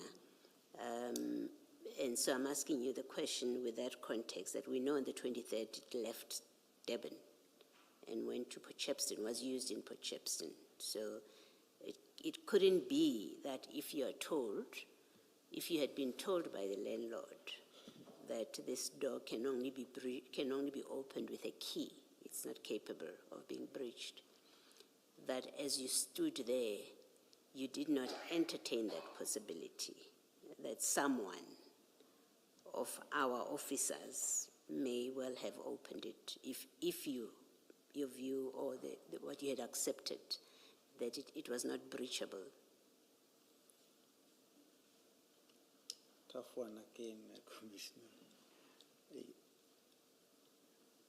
I ask you this question because I want to suggest for your comment, Yes, ma'am. that you may not have mentioned to the investigators in your statement, or even there at the scene, you may not have mentioned this conversation with the landlord about the door being unbreachable because you were uncomfortable about the consequences of mentioning it. Consequences as in the implication of it. Because if there and then on the spot, and I think you would have been aware of that if there and then on the spot, you said, but the landlord said, this door is not breachable and can only be opened by a key. Yeah. You were aware of the implications of what you're saying, that you're saying one of your colleagues, including General Sinona, must have had something to do with the opening. Do you understand what I'm saying? Yeah, but I can't say that, Commissioners. Yes. I can't. Well, what do you mean you can't say that? I can't say, yes, the location of the safe and the way things happen, I do suspect that someone within us yes. leaked information. Leaked information about the drugs being there? Yes. I say this because, as I said earlier on, there are two safes. How the suspect will know this is the one? Yes. Well, you're not the first one to say it. I think even General Snona, when he testified, he did say that someone, because it was widely known, according to him, members knew that there was this suspected cocaine in the safe there, because it didn't become a secret. People knew about it. So I think there's no surprise about someone knew and someone shared the information. The question really is, did any of your members have anything to do with the breach itself? Especially considering you saying that it could only be opened with a key. And the suggestion there, maybe let me complete my thought, is it may well be that the door was in fact open. You're talking about it being staged, and my reading of that statement of yours is that the door was open and then the grinding is the staged part, because your landlord had told you this can only be opened with a key. So where in your statement you say you thought this looks like it may well have been staged, the implication of that statement is someone used the key to open it.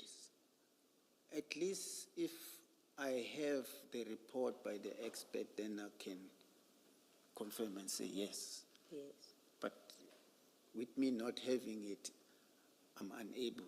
Yes. I know you can't confirm it as a fact, but what I'm trying to get from you is, do you appreciate and understand that when you say it looked like it was staged, remember we know there was grind, it was, yeah, I have to be careful of my English. Is it ground or grinded? Yes, one of those. So when you say you thought it looks like it may have been staged, I'm trying to remember there. I don't want to put words in your mouth, Brigadier, because this is quite a serious thing. So I wouldn't want it to be attributed to you unfairly if that's not what you were saying. You say, I would have expected the DPCI investigators to have investigated the possibility that the scene was staged and obtain an expert opinion on whether the cards we observed could have indeed resulted in the safe being breached. So with that statement, it seems, my understanding of your saying that is you did not discount, and you do not discount that what it looked like is not in fact what happened, may not be what happened. Someone may well have opened the safe. Is that a fair representation? Yes. Okay, all right, thank you. Thank you. Can you just confirm this? I don't want you to speculate. I want you to just say what I observed. This is what it looked like to me. So, and because that's your observation, it may well be wrong. It may well be inconsistent with what actually happened.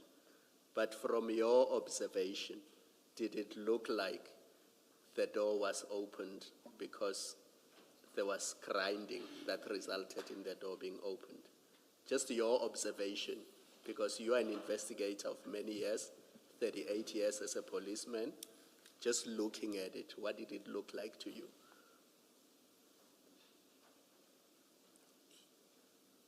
Commissioner, I could not believe what I saw there. Can you answer it in the positive, not in the negative, please? No, what I saw, I could not believe it, but hence I don't have anything to back me up. I'm unable to confirm with you, Commissioner. Yes, but you're saying you can't back it up because you don't have an expert report. Yes. I'm not I asking don't you. know. Maybe the investigators do have it because in the DPCI also we work on the need to know basis. Brigadier, in the interest of time, just focus only on what you observed. Okay. Not what the experts would say if they had the opportunity to give evidence. I mean, we've heard stories of people coming in here and say, I mean, looking at that chair, it looks to me like somebody used a knife to cut it. That's not normal wear and tear. Now you're making an observation as a human being. That's the sort of information I'm expecting from you to say, when I got there and I saw this door, this was my observation. But also, Brigadier, you don't comment as a normal human being that I am. You are an experienced detective whose job is to interrogate things that I see at face value when I arrive, and I see things. You have better insight from your training and experience, so you're being asked to comment with that in mind, that you're an experienced and quite seriously experienced detective. When you see that scene, what do you think? I know you say you're skeptical, but Commissioner Kumar is asking you to speak more positively. What do you think when you get there, when you look at that scene? Maybe a bit of both. Explain? The staging might have been there. Also, if the mechanical, if they had the expert to breach the locking mechanical, could have also be positive that they were able to open. But to me, I still don't believe. I'm unable to answer this question, Commissioners, if you may pardon me on this. Okay. I noticed that you are reluctant to deal with the issue of the key because you are scared that if you respond to Commissioner Baloy's question, it will create the impression that General Senona either opened the safe or gave somebody the key to open the safe. But there's another possibility here. With that key going up and down from Durban to Port Shepstone, it's possible that a junior officer could have created another duplicate, and that other duplicate could have been used. So don't discount the possibility that somebody actually did open the safe and the grinding happened, as you suspect, simply to stage the scene. Because you seem to be reluctant to associate General Senona. No, I'm not reluctant. It's just that if I don't have evidence, I can't say something and say, I don't want to say it's him. I'm saying, but what I saw and what I know from the landlord, I was a bit hesitant as to what exactly transpired. Thank you. Thank you. Brigadier, just to say that you must have entertained the possibility that the scene was staged then and there when you were at the scene, because you can't have it both ways. You couldn't have relied on the safe being impenetrable in order to suggest it as the place where the drugs should be kept because you considered it to be that safe.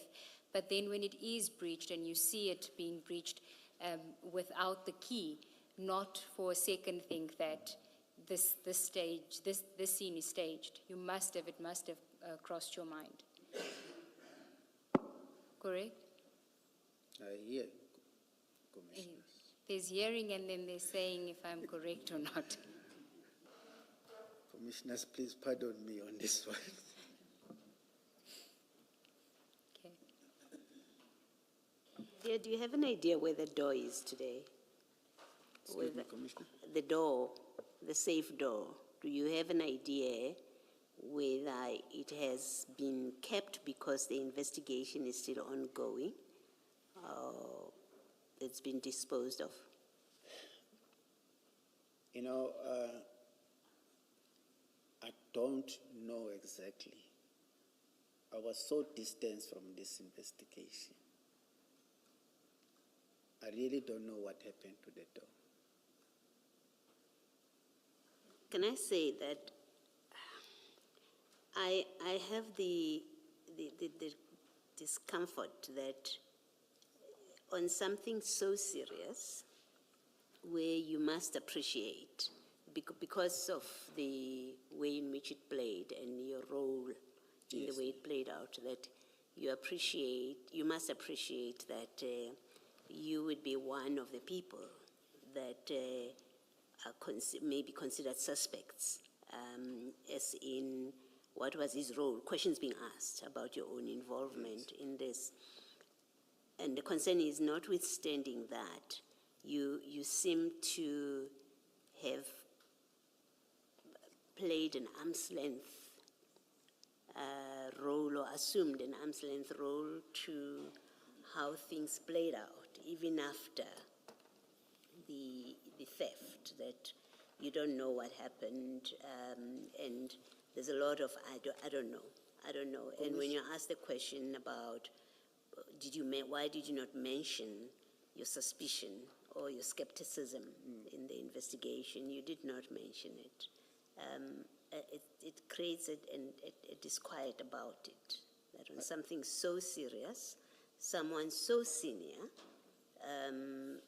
is content, is testifying to say, well, once the stuff was stolen, I left it to others and had nothing more to do with it. Yes, I do understand. You understand that concern? Yes, I do understand. Okay, thank you. But I was not involved.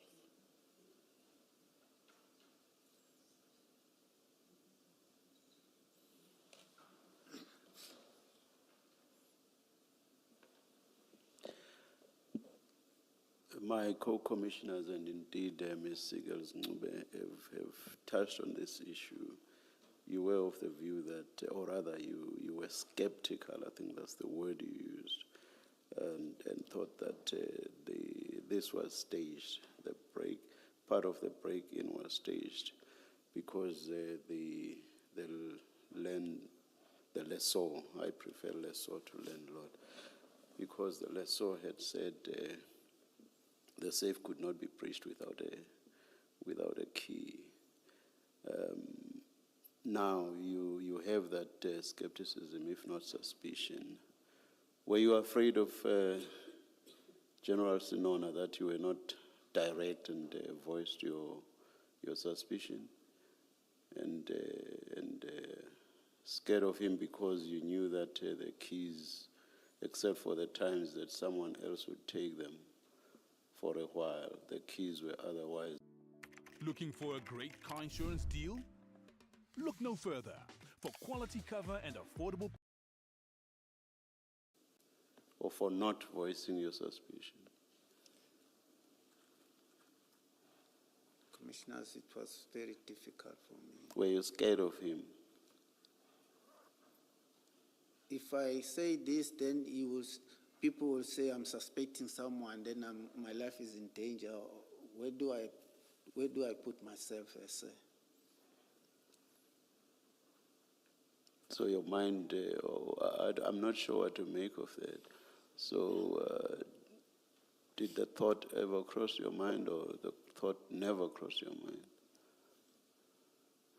I'm not saying you suspected him. There's a difference between suspecting him and merely saying, but the owner or the owner said, this cannot be breached without a key. I mean, also bear in mind that it's not as if 100% of the time the key was always with General Sinona. It would be with other people, and apparently for fairly long periods of time. In the sense, for example, if you go there to properly bag exhibits, that is, place them in bags, you are going to be there for a while. And if you go there to take samples, maybe it won't be as long as when you go there to bag the exhibits. But still, there were times when other people would have the keys for some time. So it would not necessarily be that you are suspecting General Sinona. Do you get what I mean? I do understand you, Commissioner. So your point about, if you were to raise the suspicion, you would automatically be making General Sinona a suspect is not necessarily true. So that takes me back again to my question. Was your failure to mention your suspicion or skepticism because of your fear of General Sinona, purely because he also handled the key? That does not automatically translate to him being the suspect, no. But was it because you feared him? Because of your knowledge of the fact that he kept the key? I think, Commissioners, I should have mentioned this. We know that. We know you didn't, and Yes, I didn't. and perhaps you should have. But I'm interested to know what it is that made you not to mention it. I said to the commissioners that when I got there, from what I've been told and what now I see, I didn't know whether I had the right information or not.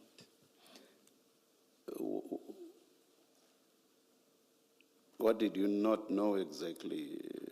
That is, what information might possibly not have been right information? Is it the lessor's information? Information that the safe could not be accessed without. So you started doubting that? Doubting. Why are you mentioning that so late in the day? No, but I think I said that earlier on, that even, I think it's Commissioner Kumali, he asked me where I was. I did mention that. Oh, okay,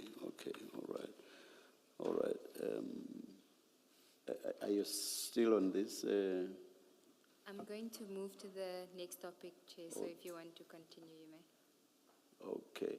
Will you be touching on the question of whose instruction it was for the exhibits to be taken to Port Shepstone? Because if you are not, I will ask questions on that. You may ask it. Yes.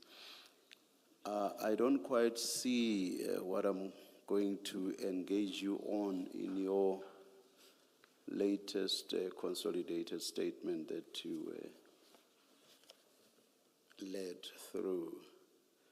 But in your 20-page statement, 24, I'm sorry, in your 24-page statement, you seem to lay some emphasis on this point. I will take you to paragraphs 3.1 and 3.2 of that statement. There you deny what Colonel Prinsloo says, which is that you instructed him regarding getting the storage facility in Port Shepstone ready for the exhibits.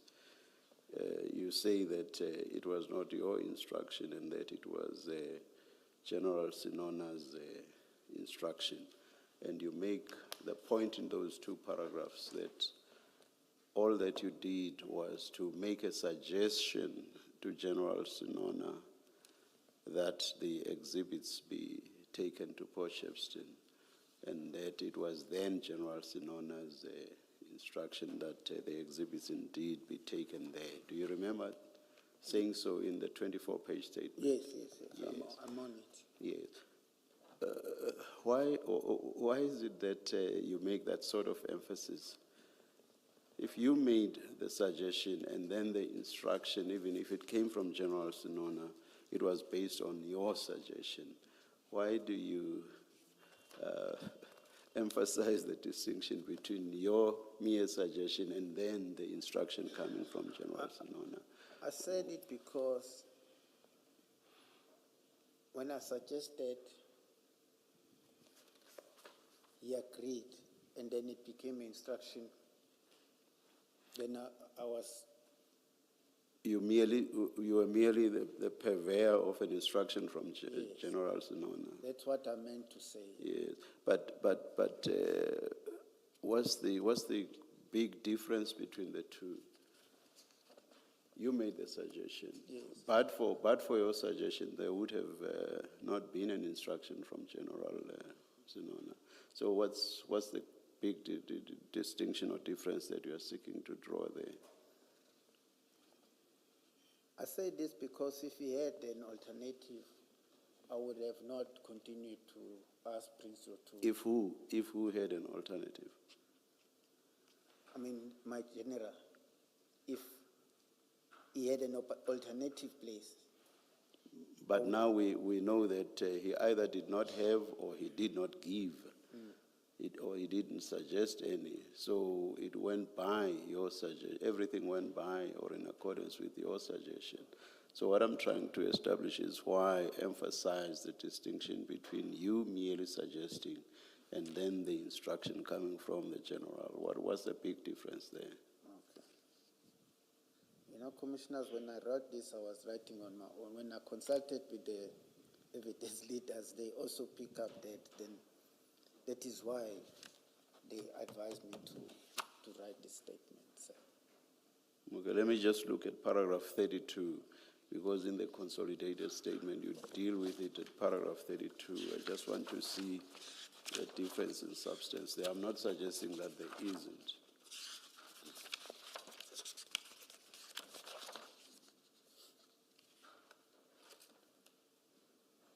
Yeah, I see there that you say you made the suggestion and then General Sinona agreed and instructed you to instruct Lieutenant Colonel Prinsloo to prepare the safe for the exhibits.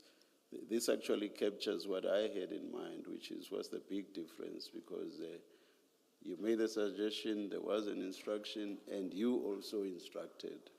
So in a sense, in a sense, it actually captures the point I was making as to where exactly the big difference is. And from paragraph 32 of the new statement, it seems there isn't really. Do you agree? I agree, commissioners. Yeah. Maybe my use of English, not that I was pushing things away. I don't think it's merely the use of English. In so many ways, you say, I deny Colonel Prinsloo's allegation that I instructed you. You even put instructing, which is the participle there. You even put it in inverted commas. So it's a conscious use of language. I don't think it's a... I note my mistake here, Commissioner. All right. Thank you. Yes, Ms. Siggles. Thank you, Chair. Brigadier, do you know, I know Commissioner Baloy asked you, but do you know where the door is now? If the door is still at the DPCI offices?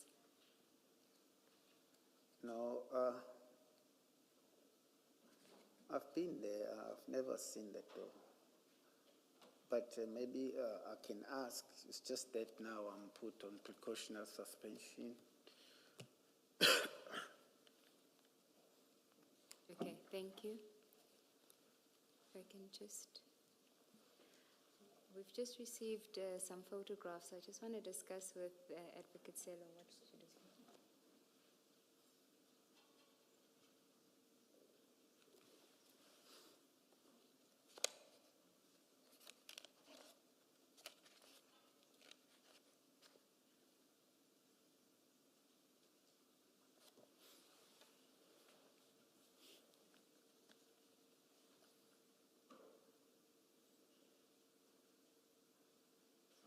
Maybe before the evidence leader asks a question, let me ask this last question.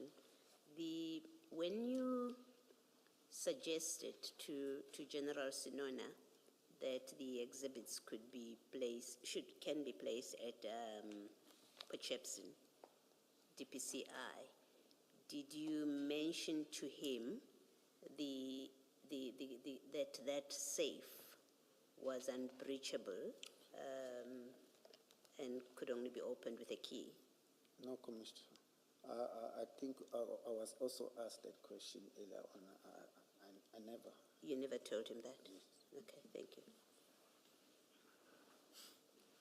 Thank you, Commissioners. We have received some photographs, but we just want to establish if that means the door is still there now, because we've received photographs of the door in place repaired, and we just want to know if it is at the DPCI premises or whether it was done at the time of the theft. We're not sure, but there has been somebody that sent us information that to show us what the door looks like now repaired.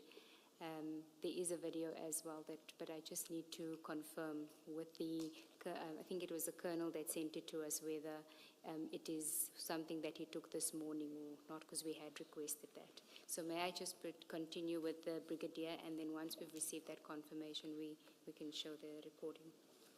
Please continue, thank you. Thank you. Brigadier, we'll probably come back to this topic at the end. I just wanted to deal with the other matters that you have in your statement, particularly the issue about Warrant Officer Sander, and you are correct that he has corrected his evidence to the evidence leaders that you were not in the meeting in February 2024 when he was placed, when he was moved, temporarily moved by General Sinona to supply support services. He has corrected that and provided us his diary entry, which shows that you weren't one of the attendees.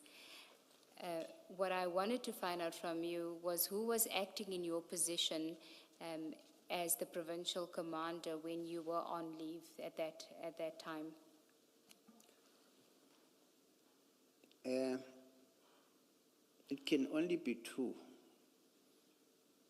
Either Colonel Velagazi or Colonel Jacob. And we know that Colonel Jacob, according to a Warrant Officer Sander, was in that meeting. But would you be able to just have a look at it when we adjourn and make sure as to who it was that was acting in your position when you were on leave? Because the letter is addressed to the acting provincial commander. So that's why we wanted to know who that would have been at the time. That's the temporary placement letter of Colonel Sander. It means I can maybe make a call to the office and find out. That's fine, you can do that later. Can he do this, because I was on that page? Just look at that letter and tell us if you've seen it before or if you've ever handled it. It's in Exhibit File 2 on page 475. File 2.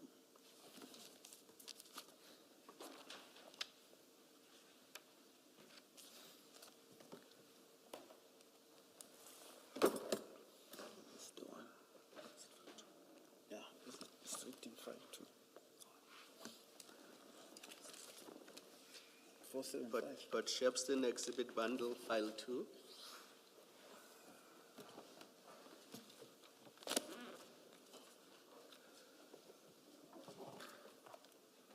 It's 475. So, File 2, 475.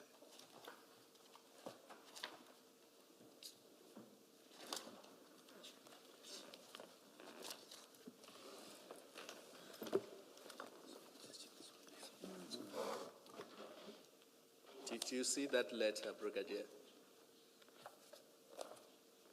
No, I did not, Commissioners. No, but I'm saying, do you see the letter? I see it now. Yes. And it was addressed to the acting provincial commander. Do you see that? Yes. You say that was not you. You've never seen it before and you never handled this letter. And I was not the acting provincial command. It should have said the provincial commander. Yes. All right. Thanks. Thank you.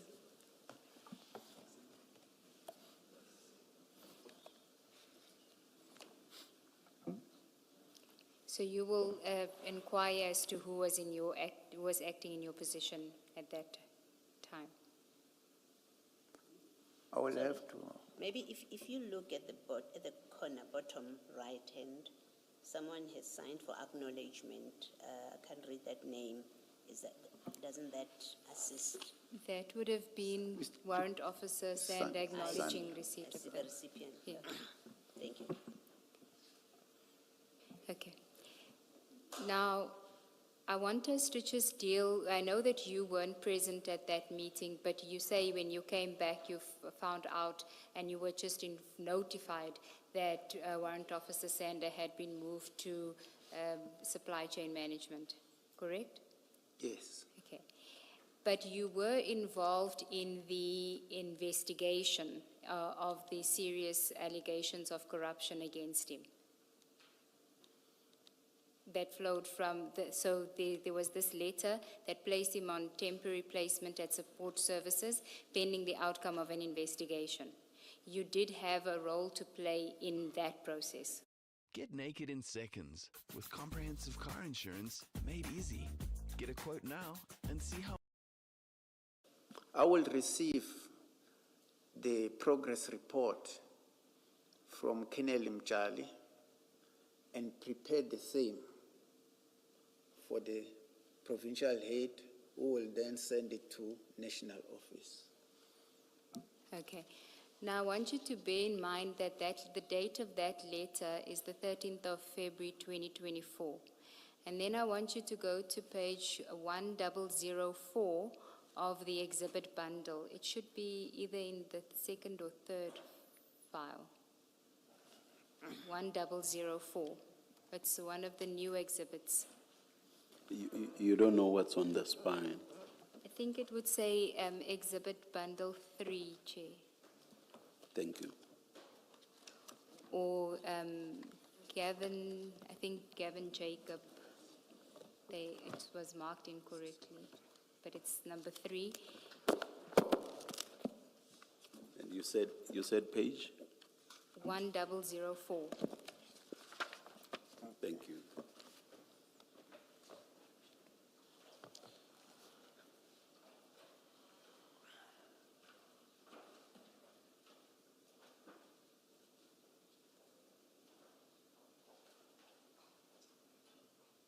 It's exhibit CJC 282.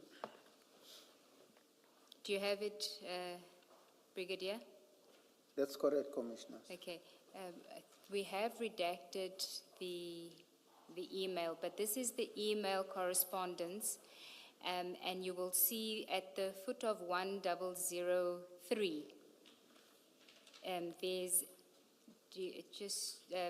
there's an email from General Labia on the 5th of February, 2024 at 1826 to General Sonona. Do you see that?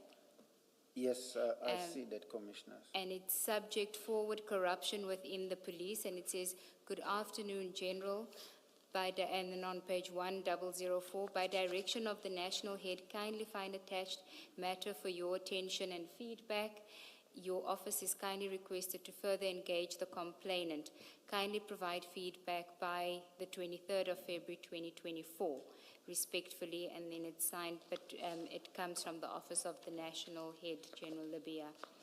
And if you look at the bottom of page 1004, so what he forwards to General Sonona is the complaint that had been received regarding a Warrant Officer Sander. And it says, I won't mention the name of where it came from, it says to General Labia, and it says corruption within the SAPS. I write this email to inform the police of what corruption their police members are in, and then follows the allegations against Warrant Officer Carl Sanders from the Durban Serious Crime Unit. He is highly connected with the criminal underworld dealing in cocaine. Now, what follows this is then General Labia saying to General Sonona he must please give him a report by the 23rd of February 2024. And then if we go back to 1003, just above the email that I had just read of 5 February, you'll see General Sonona responds on the 6th of February to General Labia saying, "Good afternoon, General Labia, your email is hereby acknowledged." And then if you scroll up to the first email, General Sonona to General Labia on the 29th of February 2024. He says, "Good day, General. Please find the attached progress for your attention. This office apologizes for the delay." So he appears to be sending a progress report on the 29th of February 2024. In your statement, you say you don't know what that report or progress report would have been, but you do know that at this stage, they weren't able to find the complainant in order to interview the complainant.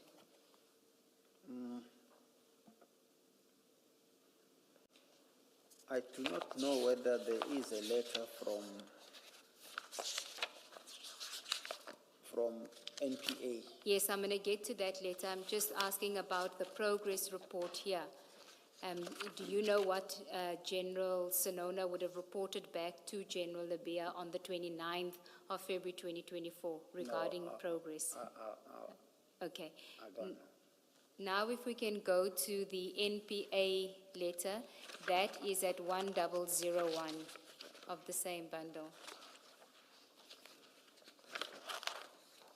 And that you will see is dated the 13th of February 2024. But on the second page, 1002, it has another date, 21 February 2024. So we don't know when it was actually sent. But it is from the NPA, and it appears to be to the complainant. And the subject line says, complaint in respect of Detective Warrant Officer Sander, and then it gives an inquiry number. It says investigating officer, Lieutenant Colonel Mshali, DPCI Port Shepstone, as you indicated. And then it says, we refer to the above complaint which you addressed to the Directorate of Priority Crime Investigations Head Office via email dated 5 February 2024. The matter was assigned to Lieutenant Colonel Mshali, the DPCI Port Shepstone, and then it gives his number. And then it says, during a meeting held at our office on 13 February 2024, Lieutenant Colonel Mshali briefed Advocate Harrison of this office about the allegations, and the content of your email was discussed. The email seems to suggest that you might have more information about the other parties mentioned and the finer details regarding corruption involved.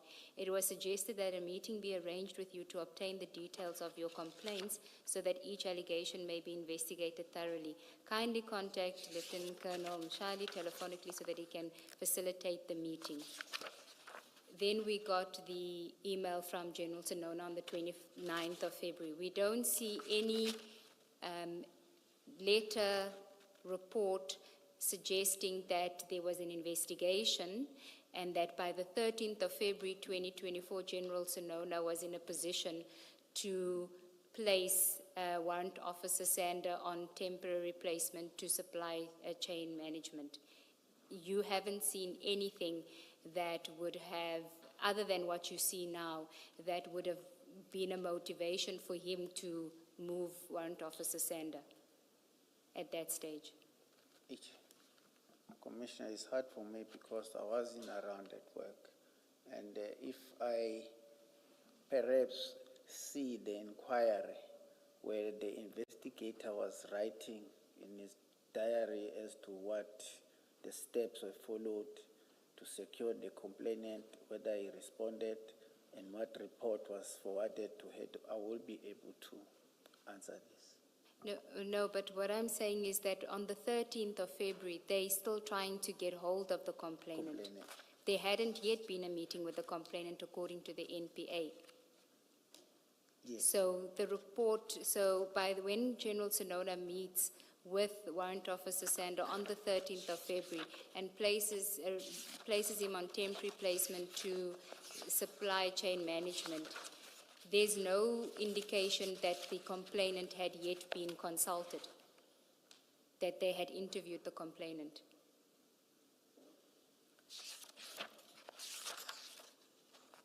It will appear so, but Yes. I wasn't there. Well, you were involved in verifying progress reports that were submitted to General Sonona.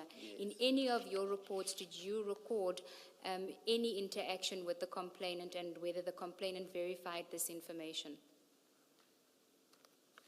I don't recall.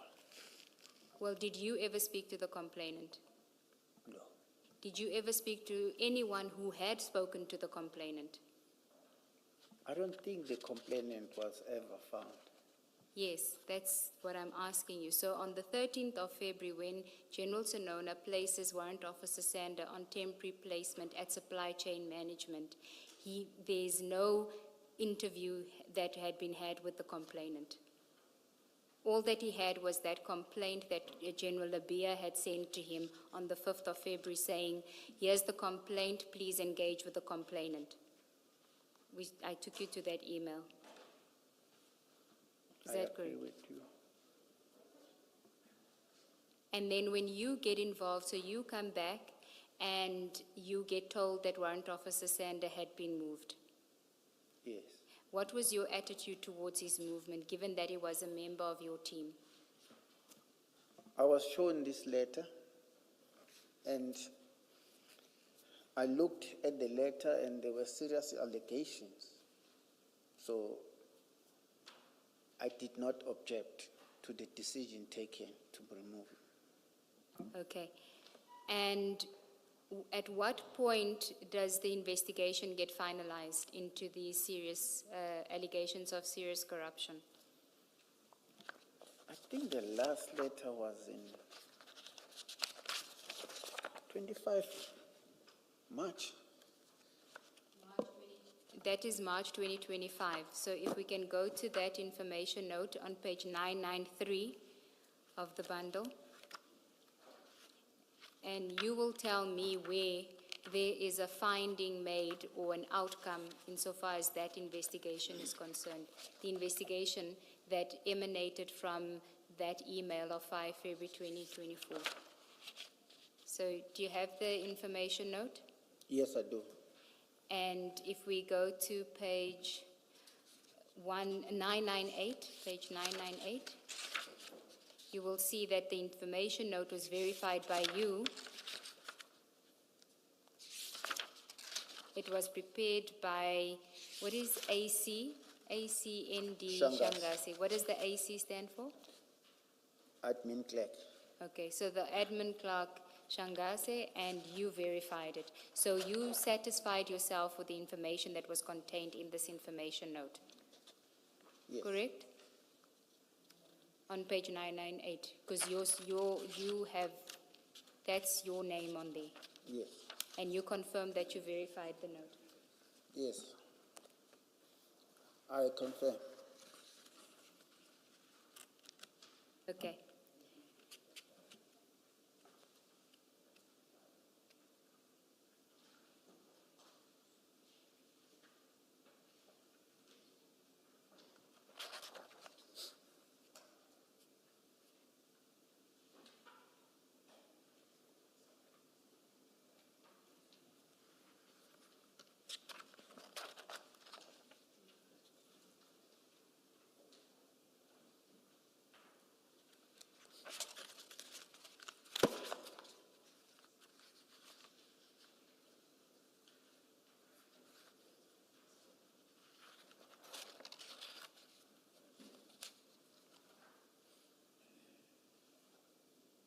We're on page 993 now, which is, do you have it? Yes, I do. So that's the information note addressed to the national head. And it is about, it's a progress report. And you say the purpose of the information note is to give feedback to the national head of DPCI on the inquiry, and then background. You say the inquiry was registered and assigned to Mchali, and then for further investigation. Then you talk about the email being received at paragraph 2.2 and 2.3. The target person of interest, Warrant Officer Sanders profiling, revealed that he has 12 different caliber of firearms registered on his name, license holder. Then it says he serves in a position of director at least one entity, and a request for information on his entity was forwarded to Financial Intelligence Center. 2.5, a meeting was held with Advocate Harrison from Director of Public Prosecution in Durban on the 13th of February 2024. The matter was discussed in length, and Advocate Harrison indicated that she would discuss the matter further with her superiors. On the 20th of February 2024, a telephonic conversation was conducted with Advocate Vani Govender, Head of Organized Crime at Durban DPP office, and she suggested that the matter should be referred to Peter Marisburg DPP's office because Durban office has other matters involving the target. So the target being Warrant Officer Sander. And that other matter would be the one that you had referred to, which was the DPCI judge complaint from 2023, where he's not mentioned.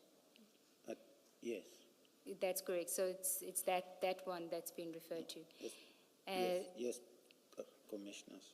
Okay. Then if we can go to 2.8. On the 21st of February 2024, Advocate Harrison contacted the investigating officer telephonically and informed him that the matter has been registered at her office. Then we get to evidence obtained.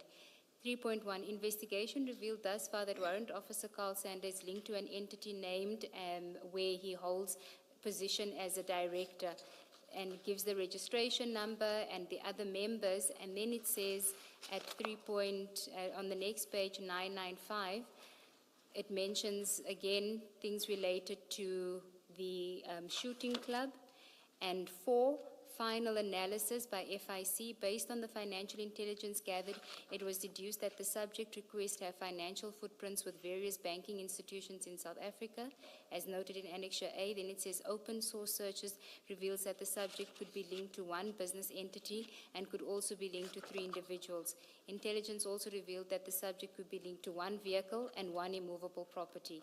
5, recommendation by FIC. In line with the findings and analysis of the FIC report, following recommendations are to be considered.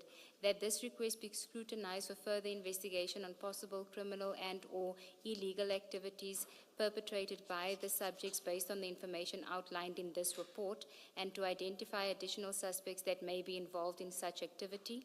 The results in respect of the confirmation of a business relationship obtained in terms of Section 27 of FIC was incorporated into the report. The subjects have been flagged on FIC database in order to advise the police immediately should they receive any other relevant reports in the future. Then the findings by the FIC. The FIC received no suspicious and unusual transaction or activity reports with reference to Section 29 of the FIC Act related to the subject Carl Sander. FIC received no cash threshold reports with reference to Section 28 of the FIC Act. 6.3 CTRs refer to reports on transaction, i.e. cash received or paid by the institution in excess of the threshold amount of 49,999. Where there are transaction exceeding the threshold amount, the institution must file a CTR with the FIC. No unusual or suspicious transactions found on the suspect's bank account records obtained through Section 205. Outcome of the investigation. The information received from DPCI Risk and Integrity Management at the head office as per request through a subpoena in terms of Section 205 of the Criminal Procedure Act revealed that Warrant Officer Carl Sander did not apply for remunerative work. Investigation revealed that Warrant Officer Sander holds a portion of directorship at the shooting club and was incorporated on the 16th of April 2019. Current status, 8.1, disciplinary case, DPCI KZN DR 04-2024 was registered and investigated. The employee was found guilty of not disclosing that he was a director of a shooting club. Sanction was verbal warning dated 10 March 2025. And it's signed by Major General Provincial Head, Director for Priority Crime Investigation, L.S. Sonona. Now, In all of that, To be honest, sometimes I actually have no idea what's going on until I open Monday.com. And boom, everything's there. Statuses, timelines, budgets, all in one clear dashboard. And if I want to send something up the chain, 2 clicks, and it's a beautiful report. You're welcome. And now that February 2024 email by a whistleblower to General Labia.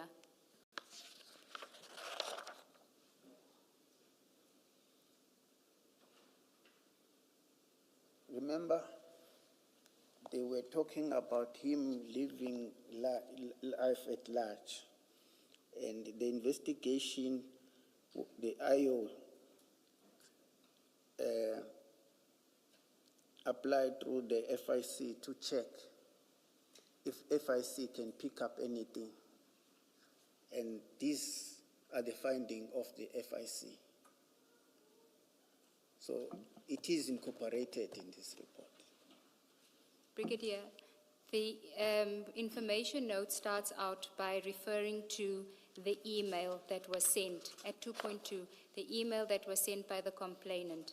Yes. And then the outcome relates to him being a member of a shooting club, not having declared that, and then there's a verbal, there was disciplinary proceedings, and he was given a verbal warning. What I'm asking you is, where do you in this information note deal with the allegations contained in the whistleblower's email of 5 February 2024 and give an outcome of those allegations? And it's not enough to say there were allegations that he was living large. The allegations were more serious than that. It was that he was colluding with the drug syndicate. That was the allegations. That is what resulted in him being moved, according to you. And you had no issue with that because the allegations were serious. I think we should look into all the emails, the info note, because this is the last one. Maybe if we do that, maybe we can find that there was something of that sort. Were you the author of the other information notes? Because these are the only ones that have been provided to us, insofar as the 5 February 2024 complaint is concerned. So if you were the author of those, then you can tell us what those contain. But I would suggest to you that given that this is the one that contains the outcome, that the others probably did not have any more information that this one would have had. Because this one doesn't say that the allegations were ever tested. As far as we can see, the complainant was never located. And for all you know, that email, the complainant may not even exist. It could have just been an attempt to move him, get him to be moved from SANEP, because he was doing a good job, which is what he was saying, that he was stepping on toes and that is why he was being moved. Sure.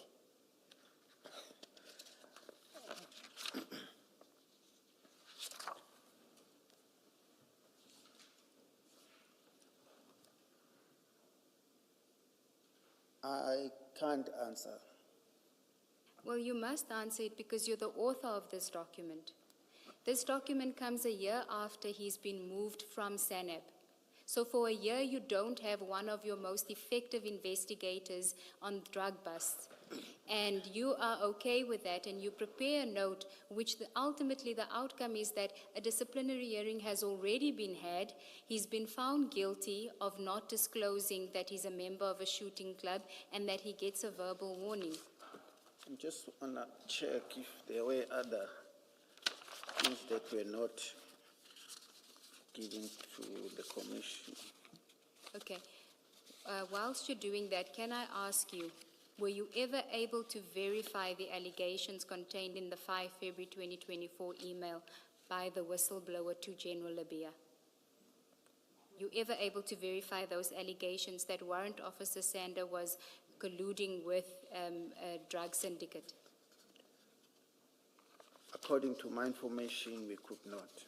Why did you not put that in the report, in the information note?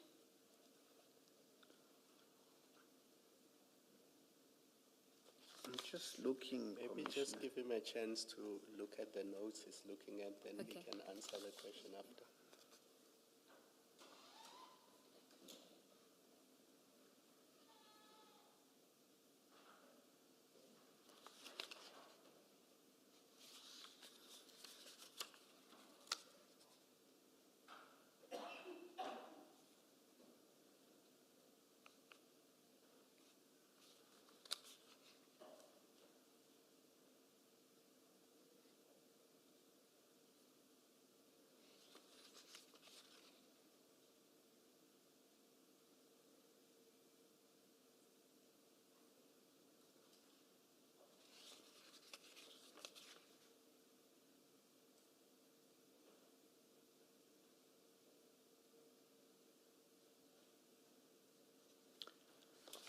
Because I see another info note here dated 2024-07-15, which was signed by my provincial head. But I don't think the I commission... don't think you've given that to us. You haven't given that one to us. Does it answer the question that was asked by Advocate Group? It really does not. Because if it does not, then it is of no use. Yes.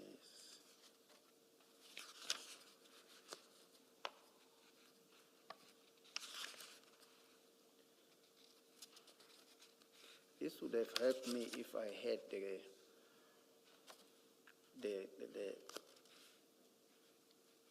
inquiry itself. But unfortunately, when I called, the IO told me that the inquiry was filed and he doesn't know it. The IO would be Warrant Officer Mchali. Kennedy Mchali. He's a colonel.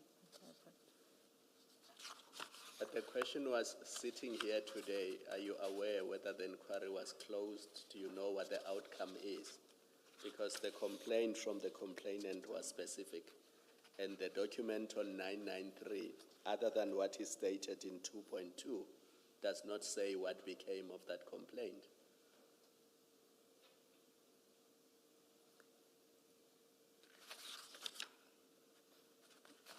There's another one too. There's nothing's being said about the complaint. And so in March 2025, you submitted that report to the information note to General Sonona. Yes, but there are other reports that I'm seeing here that were signed by Kennedy Mchali and General Sonona himself. Okay, you can give that to us later, but for now, I just want to find out, because you say in your statement that the investigation was finalized in March 2025. By investigation, you mean the investigation emanating from the 5 February 2024 email. Is that the investigation you're referring to?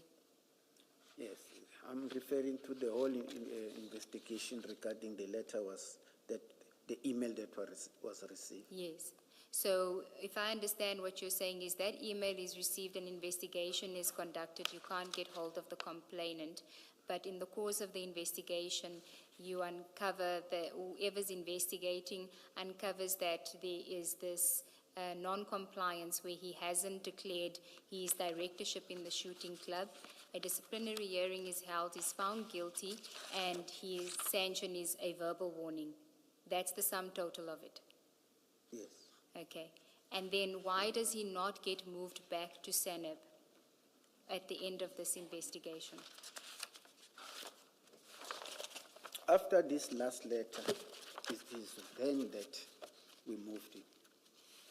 But Sorry, Brigadier, we can't hear you. Just move I closer said to the after mic. this letter that the commission has, it is then that we move him to EPR on the instruction by General Sinon. Yes, but my question is, why is he not moved back to Seneb? It was a decision by the provincial head that he does not go to SANAP, he must go to EPR, and I complied. Do you know why?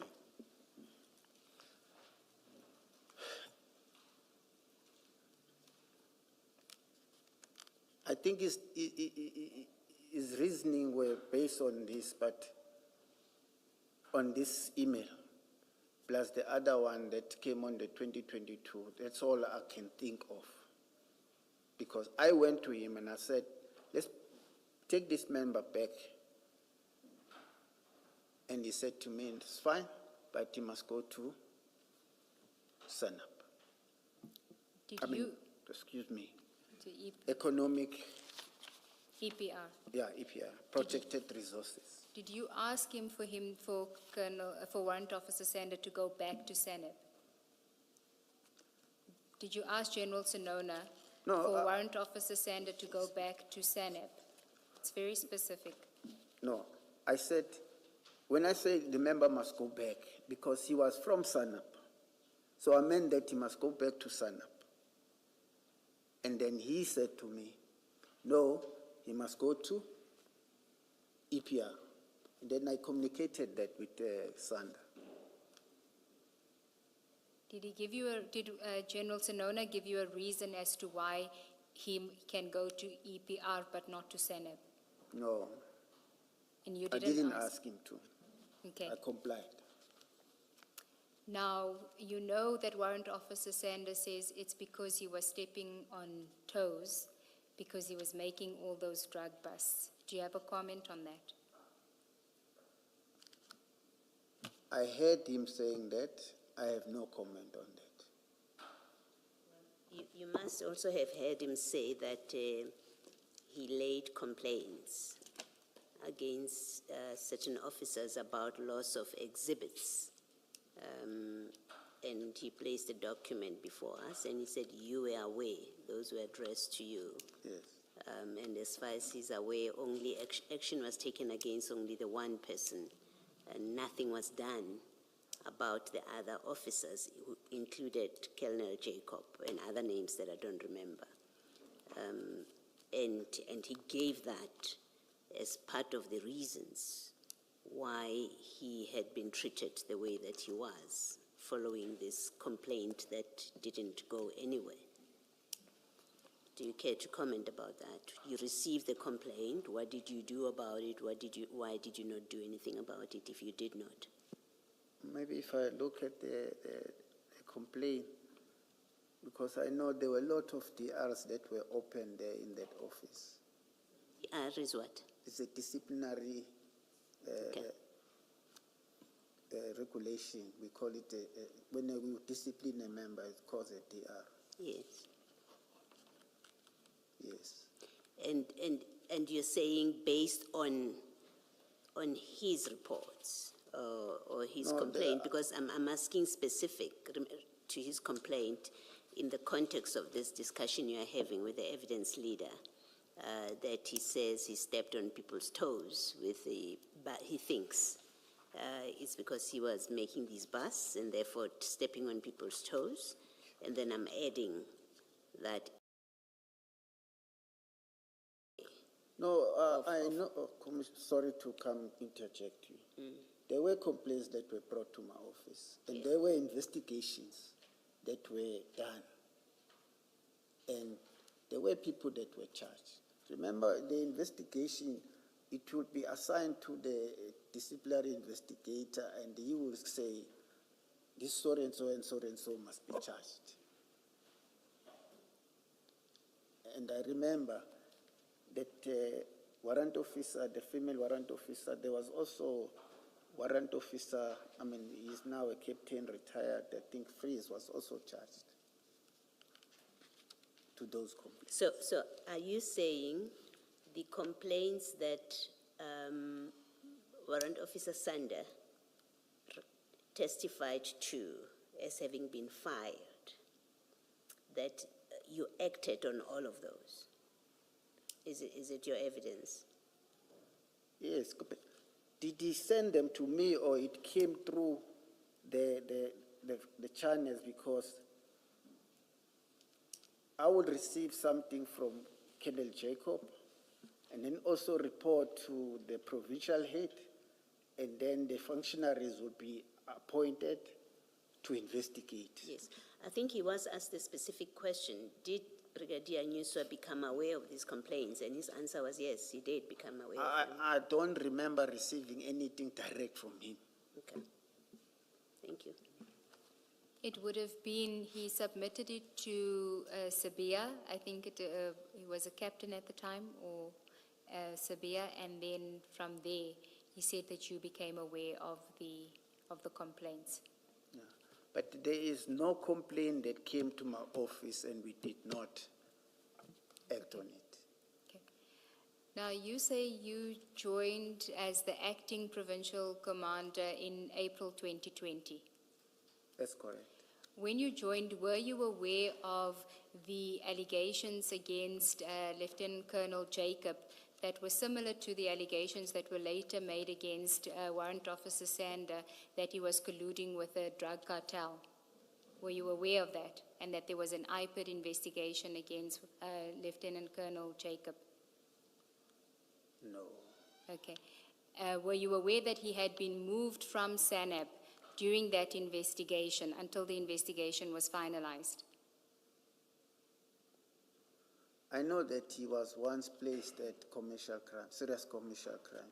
Yes, and it was pending the outcome of that investigation. And when that investigation was finalized, he was moved back to SANAP. Were you aware of that?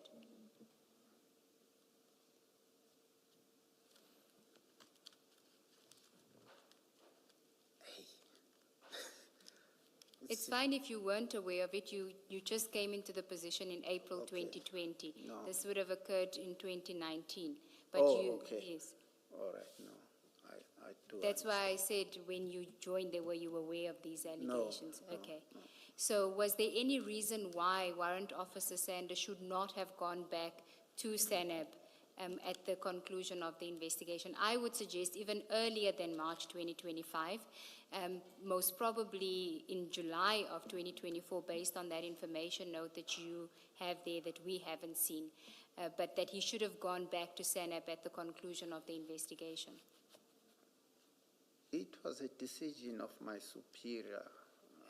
I Brigadier, my apologies. I'm not asking you about the decision of your superior. I'm asking for your opinion.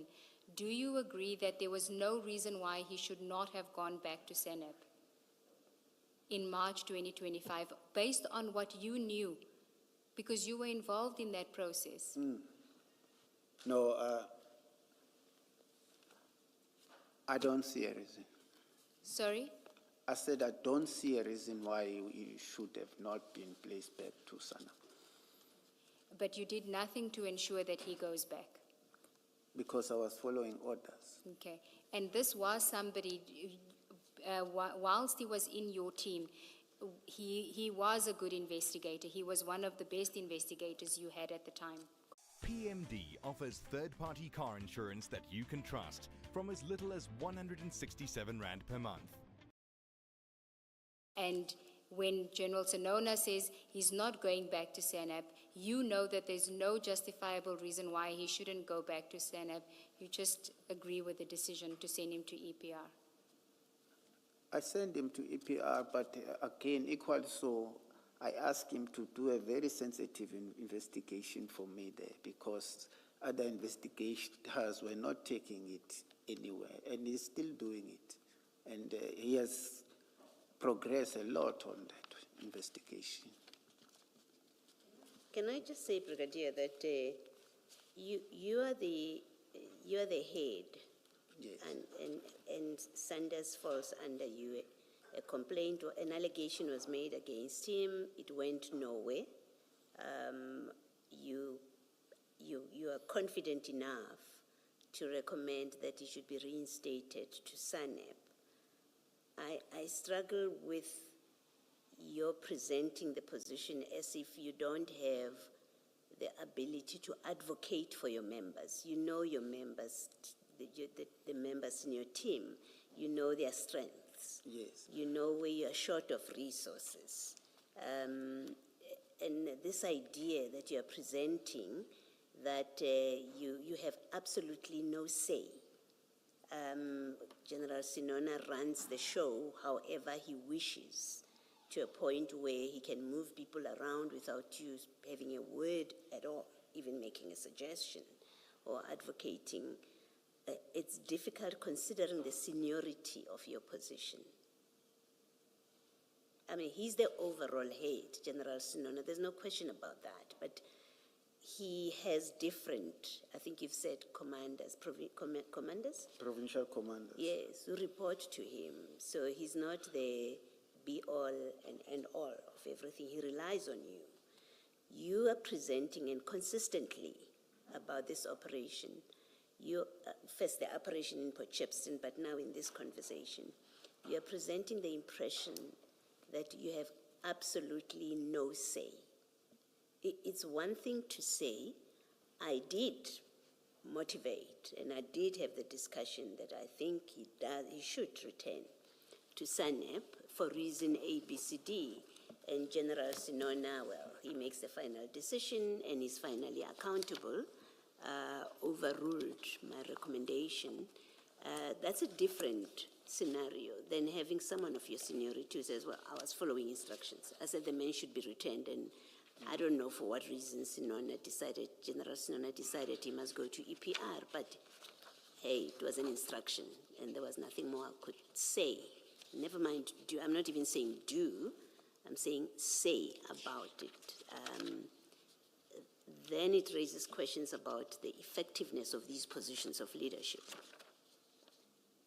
If after all, someone in General Sinona's position, and that not just him, I'm not being personal to him, but if someone who holds that position after all makes all the decisions and doesn't get any input and assistance from his middle management or executive management, because that's what you are, then it raises questions about the effectiveness of that structure. If not the structure, then of the people that get appointed to those positions. Do you want to comment about it? Is this something that we should be worried about, or we just don't understand how things work in the SAPs, or how they are designed to work, in fact? I think in my first statement that I read this morning, paragraph 13, the commissioners will find the answer there. Where you say General Sinona just Page 4. does as he wishes. You say paragraph? 13.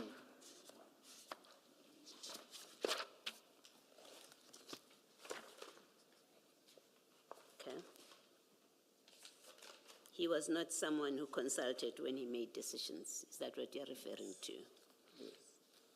So it's really the person, not necessarily the organization and the structure that is problematic. It is that you have that kind of person in the position. Yes, and I think other colleagues from my province in the TPCI can concur with me. Thank you. Brigadier, my concern is about you. You did not even ask for a reason. I understand that General Sinona makes his own decisions. He does not consult.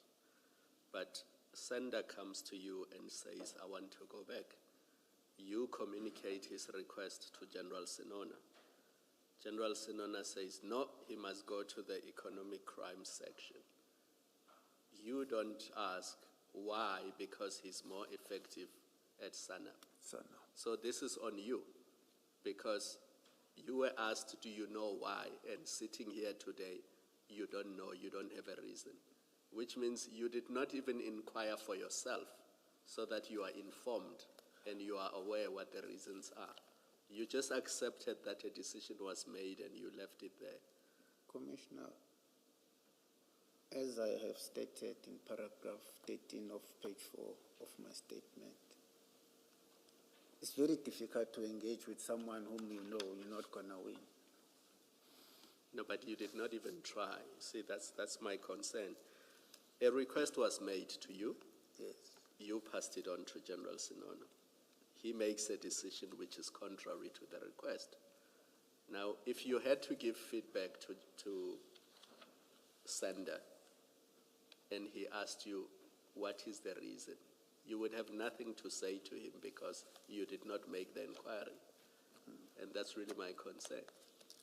I hear. And Commissioner Baloy's point, people in your leadership, without being insubordinate, just to understand the reason for the decision, making those inquiries is important. And even motivating for members of your team.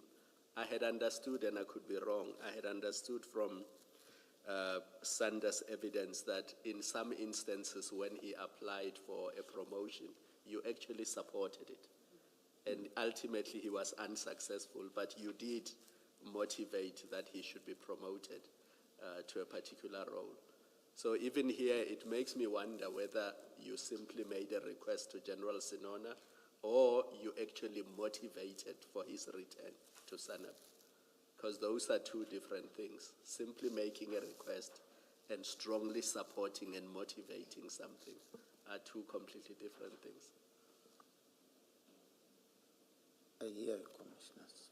You take the point, or do you want to disagree with me?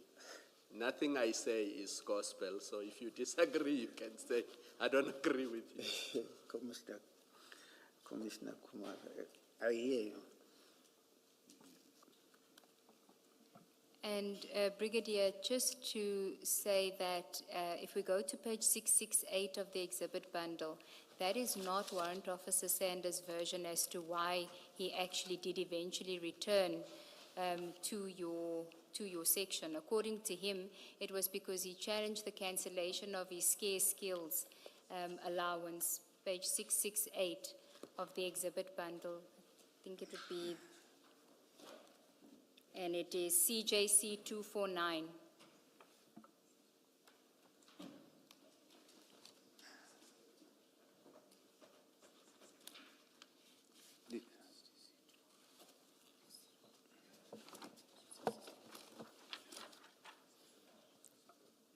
Do you have CJC 249?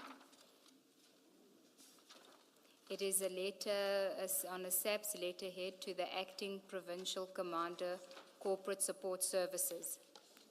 Yes.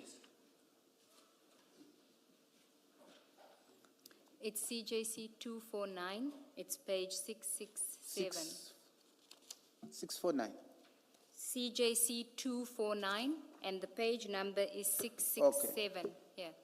Do you see the letter? I see this letter. Yes, it's to the Acting Provincial Commander, Corporate Support Services. Do you see it? Yes. If you go to the last page of that letter,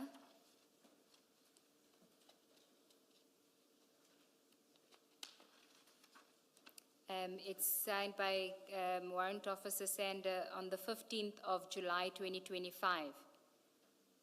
Do you have it? Yes. Okay. Now go back to the letter, to the first page. Cancellation of scarce skills allowance and service allowance. That was his complaint. He says, on 14 July, I received a written notice of cancellation of my scarce skills allowance and service allowance with immediate effect. The reason given being that I'm currently placed at supply chain management in the provincial office and not performing any operational duties. A copy of the notice is attached. And then on the last paragraph, the last page, paragraph 10, he says, I believe that I should be placed back in my position at Durban Serious Organized Crime to perform my usual operational duties as soon as possible with the immediate reinstatement of my scarce skills allowance and service allowance. And he says that is why he was placed in EPR, because he was complaining about his scarce skills allowance and his service allowance, not that they were going to terminate it. There was a notice of intention to terminate it because he was now no longer in operational position, and it was on the basis of that he was ultimately moved not to SANEP but to EPR, notwithstanding his request to be moved back to his usual operational duties. And that was in July of 2025. So I don't know when you had the discussion with General Sonona after the conclusion of the investigation in March 2025, but by July 2025, Warrant Officer Sander is still in support services and fighting to go back because there's an imminent cancellation of his scarce skills allowance. My discussion with General Sonona was not in March. When was it? I think it was around this time. In July, because Sander started working back in organized in EPR on the 1st of August, if I'm not mistaken, 2025. So then it could be that, as he says, it's because he was complaining about this, that it was as a compromise that he was moved to EPR, not necessarily your request to General Sonona that he be moved back to your unit. But I went to General Sonona because these letters are written to support. Yes. You are no longer his provincial commander, yes. Yeah. He's now under somebody else because he's in support services. But him too, he must be fair that we did, me and him, have a discussion about these things. Okay, he didn't give that evidence, but he was never probed about it. His evidence was that he got the notice of an intention to suspend his scarce skills allowance. He kicked up a fuss about it, and he saw this as a compromise to send him back to EPR, not to SANAP, so that he wouldn't lose his allowance. Do you want to comment on that? Like I said, that I did have a conversation with Sanda. Thank you. Chair, those are the questions from the evidence leaders for the witness. Meaning you are done? We're done with.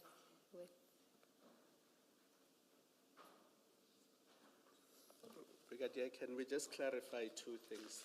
You may already have given evidence on this, and maybe I did not hear you properly. Let's start with Colonel Jacob, when you are told that he wants to be part of the operation, or CI member has requested that he becomes part of this operation. Did it not concern you that he was on leave, and why did you not say, seeing that he's on leave, why can't you get somebody else? Commissioners, I won't lie. He is an experienced drug investigator. I was happy with him because he was going with warrant officers. But does that mean there were no experienced drug investigators who were on duty on the day? There should have been, but I wasn't informed. Because as it turns out, he was not very experienced, because he said this was the first time he had been to this depot and he had performed this type of operation at that depot. I think I did explain earlier on that when he came over from DSO, he was working at the drug section. And he was working with a very experienced colonel, who's late now, Colonel Hussein. Okay. And then, sorry, you're not finished? Please continue. Yeah. And I would have not known that this was his first. Should I have known, I would have probed to say, but why? Where's Carl? Where's Colonel Copas? Where, I'm saying he was a captain then. Where's Captain Kopalsami? Because you seem to have readily accepted that because this CI member wants him, it doesn't matter that he's on leave, he can go and be part of this operation. You seem to have easily accepted that, and you did not even question the motives of those who wanted him specifically. Yes, Commissioners, as I said, because you find that members are comfortable to work with certain people. I even made an example that Carl will work with Kenneth Bucas. And him being asked by this member, which I do not know, I did not see anything wrong. Can we go to the October incident after Colonel Prinsloo told you specifically that he was concerned about the safety of the exhibits? Yes. So you were not just reporting to General Senona that there has been a break-in. Colonel Prinsloo was specific when he spoke to you. He said he's concerned about the exhibits being there. Did you communicate the second part of that message to General Senona? Yes. Did you tell him that Prinsloo says he's concerned about the exhibits and where they are? Yes. And then I went further to say I've informed Jacob. Yes. And then the two of you and General Senona, all you do is to say to Jacob, expedite the investigation. You take no steps to improve the security, even after Prinsloo has said to you, I'm concerned that these things are no longer safe where they are. So it's a specific concern about the safety of the exhibits. And you don't address the issue of the safety of the exhibits. Instead, you say to Jacob, expedite the investigation, which means you don't address the issue of the safety of the exhibits at all. I think in my evidence earlier on, I did explain that I was also hands full of the civil unrest matters. And when I've reported to General Senona and Kenneth Jacob, I thought they would come to my rescue because they knew what I was busy with. because other people were continuing with their normal duties, and me, I was busy with this. And it worries me that you didn't write any letters either to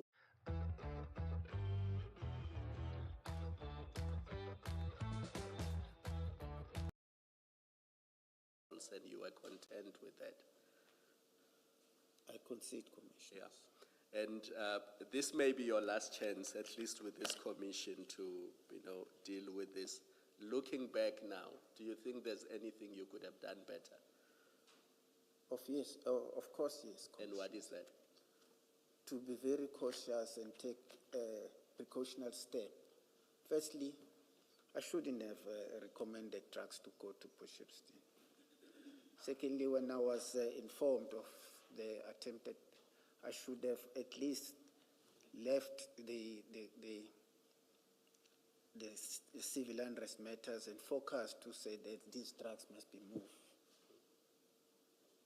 But from your earlier answers, it sounds like you couldn't even do that because you keep saying the boss is the one that made you only recommended, and General Sinona is the one that gave the instruction, creating, and I think I tried to sound this out with you, that you have created the impression that General Sinona, this became General Sinona's matter, basically. He's the one that was giving instructions, he held the key, and effectively liaising with Mbangase, and so you gave that impression. And from that impression, what comes across is you had no further say in the conduct of this investigation and dealing with these exhibits. Commissioner, I will agree with you because of the other part of the investigation that I was busy with, knowing that General Sinona has the key and the investigators are there, and they were not even assisting in what I was doing. They were just continuing with their normal duties. And then lastly, Brigadier, at the end of this process, we must make findings and recommendations. And I raised two issues with you earlier, and you conceded that there was an oversight on your part. The first one was your failure to inquire with the other police stations, especially in Durban, whether they had storage capacity on the 22nd of June. And then the more serious one, which is you and General Sinona arrive at Potchefstroom, and you can clearly see that the prescripts are being violated, the way the exhibits are being handled, the way they are being stored, and your failure to take action against members who reported to you on the day. So you allow this culture where people don't comply with the prescripts, and for 5 years you do nothing about it, and people continue doing the same thing over and over again. And it creates this culture where prescripts are just there on paper, nobody complies with them, and people do as they please. And seniors at your level don't do anything about it. They don't take action against those officers. I consider those two to be quite serious, and I want to hear from you in conclusion what your position is on what I've just said, because at the end of the day, we must make recommendations, and we need to deal with these issues in the recommendations. So very briefly, is there anything you want to say on the two issues I've raised with you where you considered that there was oversight on your part? Commissioners, I can't change what has happened. Only thing I can say, I'm sorry to you and the nation. Not to me, to the nation. To the nation. Because these drugs end up in our communities, unfortunately. Yes. Thank you, Chair. Just one last thing is the photographs and the video that we had indicated. We have received communication from the DPCI that the door is being used at a different location. It has been repaired. They've sent us a video as well as pictures, clearer pictures of photographs that were taken of the damage and the cutout, if we could just display it. Are you going to be raising anything with the Brigadier about that? It was just from Commissioner Baloy to ask where the door is now and that. So it is being used at a different location and it's been repaired. The cutouts have been repaired, as you can see from the photograph there. And then you can show the cutout. Thank you. Do they say whether it's being used where they're storing drugs again? No, they say that the lock doesn't work now, so it's not locked. It's used in a situation where it doesn't The require. repair work doesn't look all that impressive. It does not.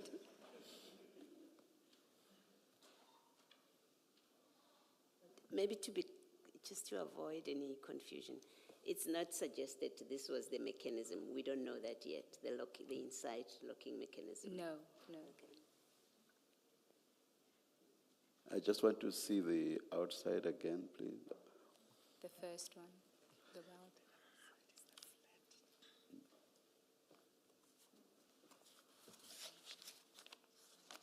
All right, thank you very much. And then the pictures of the cutouts. And then we'll just show the photographs, Chair, of the cutouts and the scaling that was done with reference to a pencil and a cell phone, I think it was. To show the thickness of what was cut. I You think can see the General pencil. Sinona even mentioned the actual Measurement. thickness, yeah. I said what? Was it what? The next one. Thank you. Thank you very much. Thank you, Chair. Ms. Seegers. Brigadier, thank you very much. You are excused. Thank you, Commissioners. And now, Tomorrow, I think it's Ayrton, Chair, the Ayrton Street.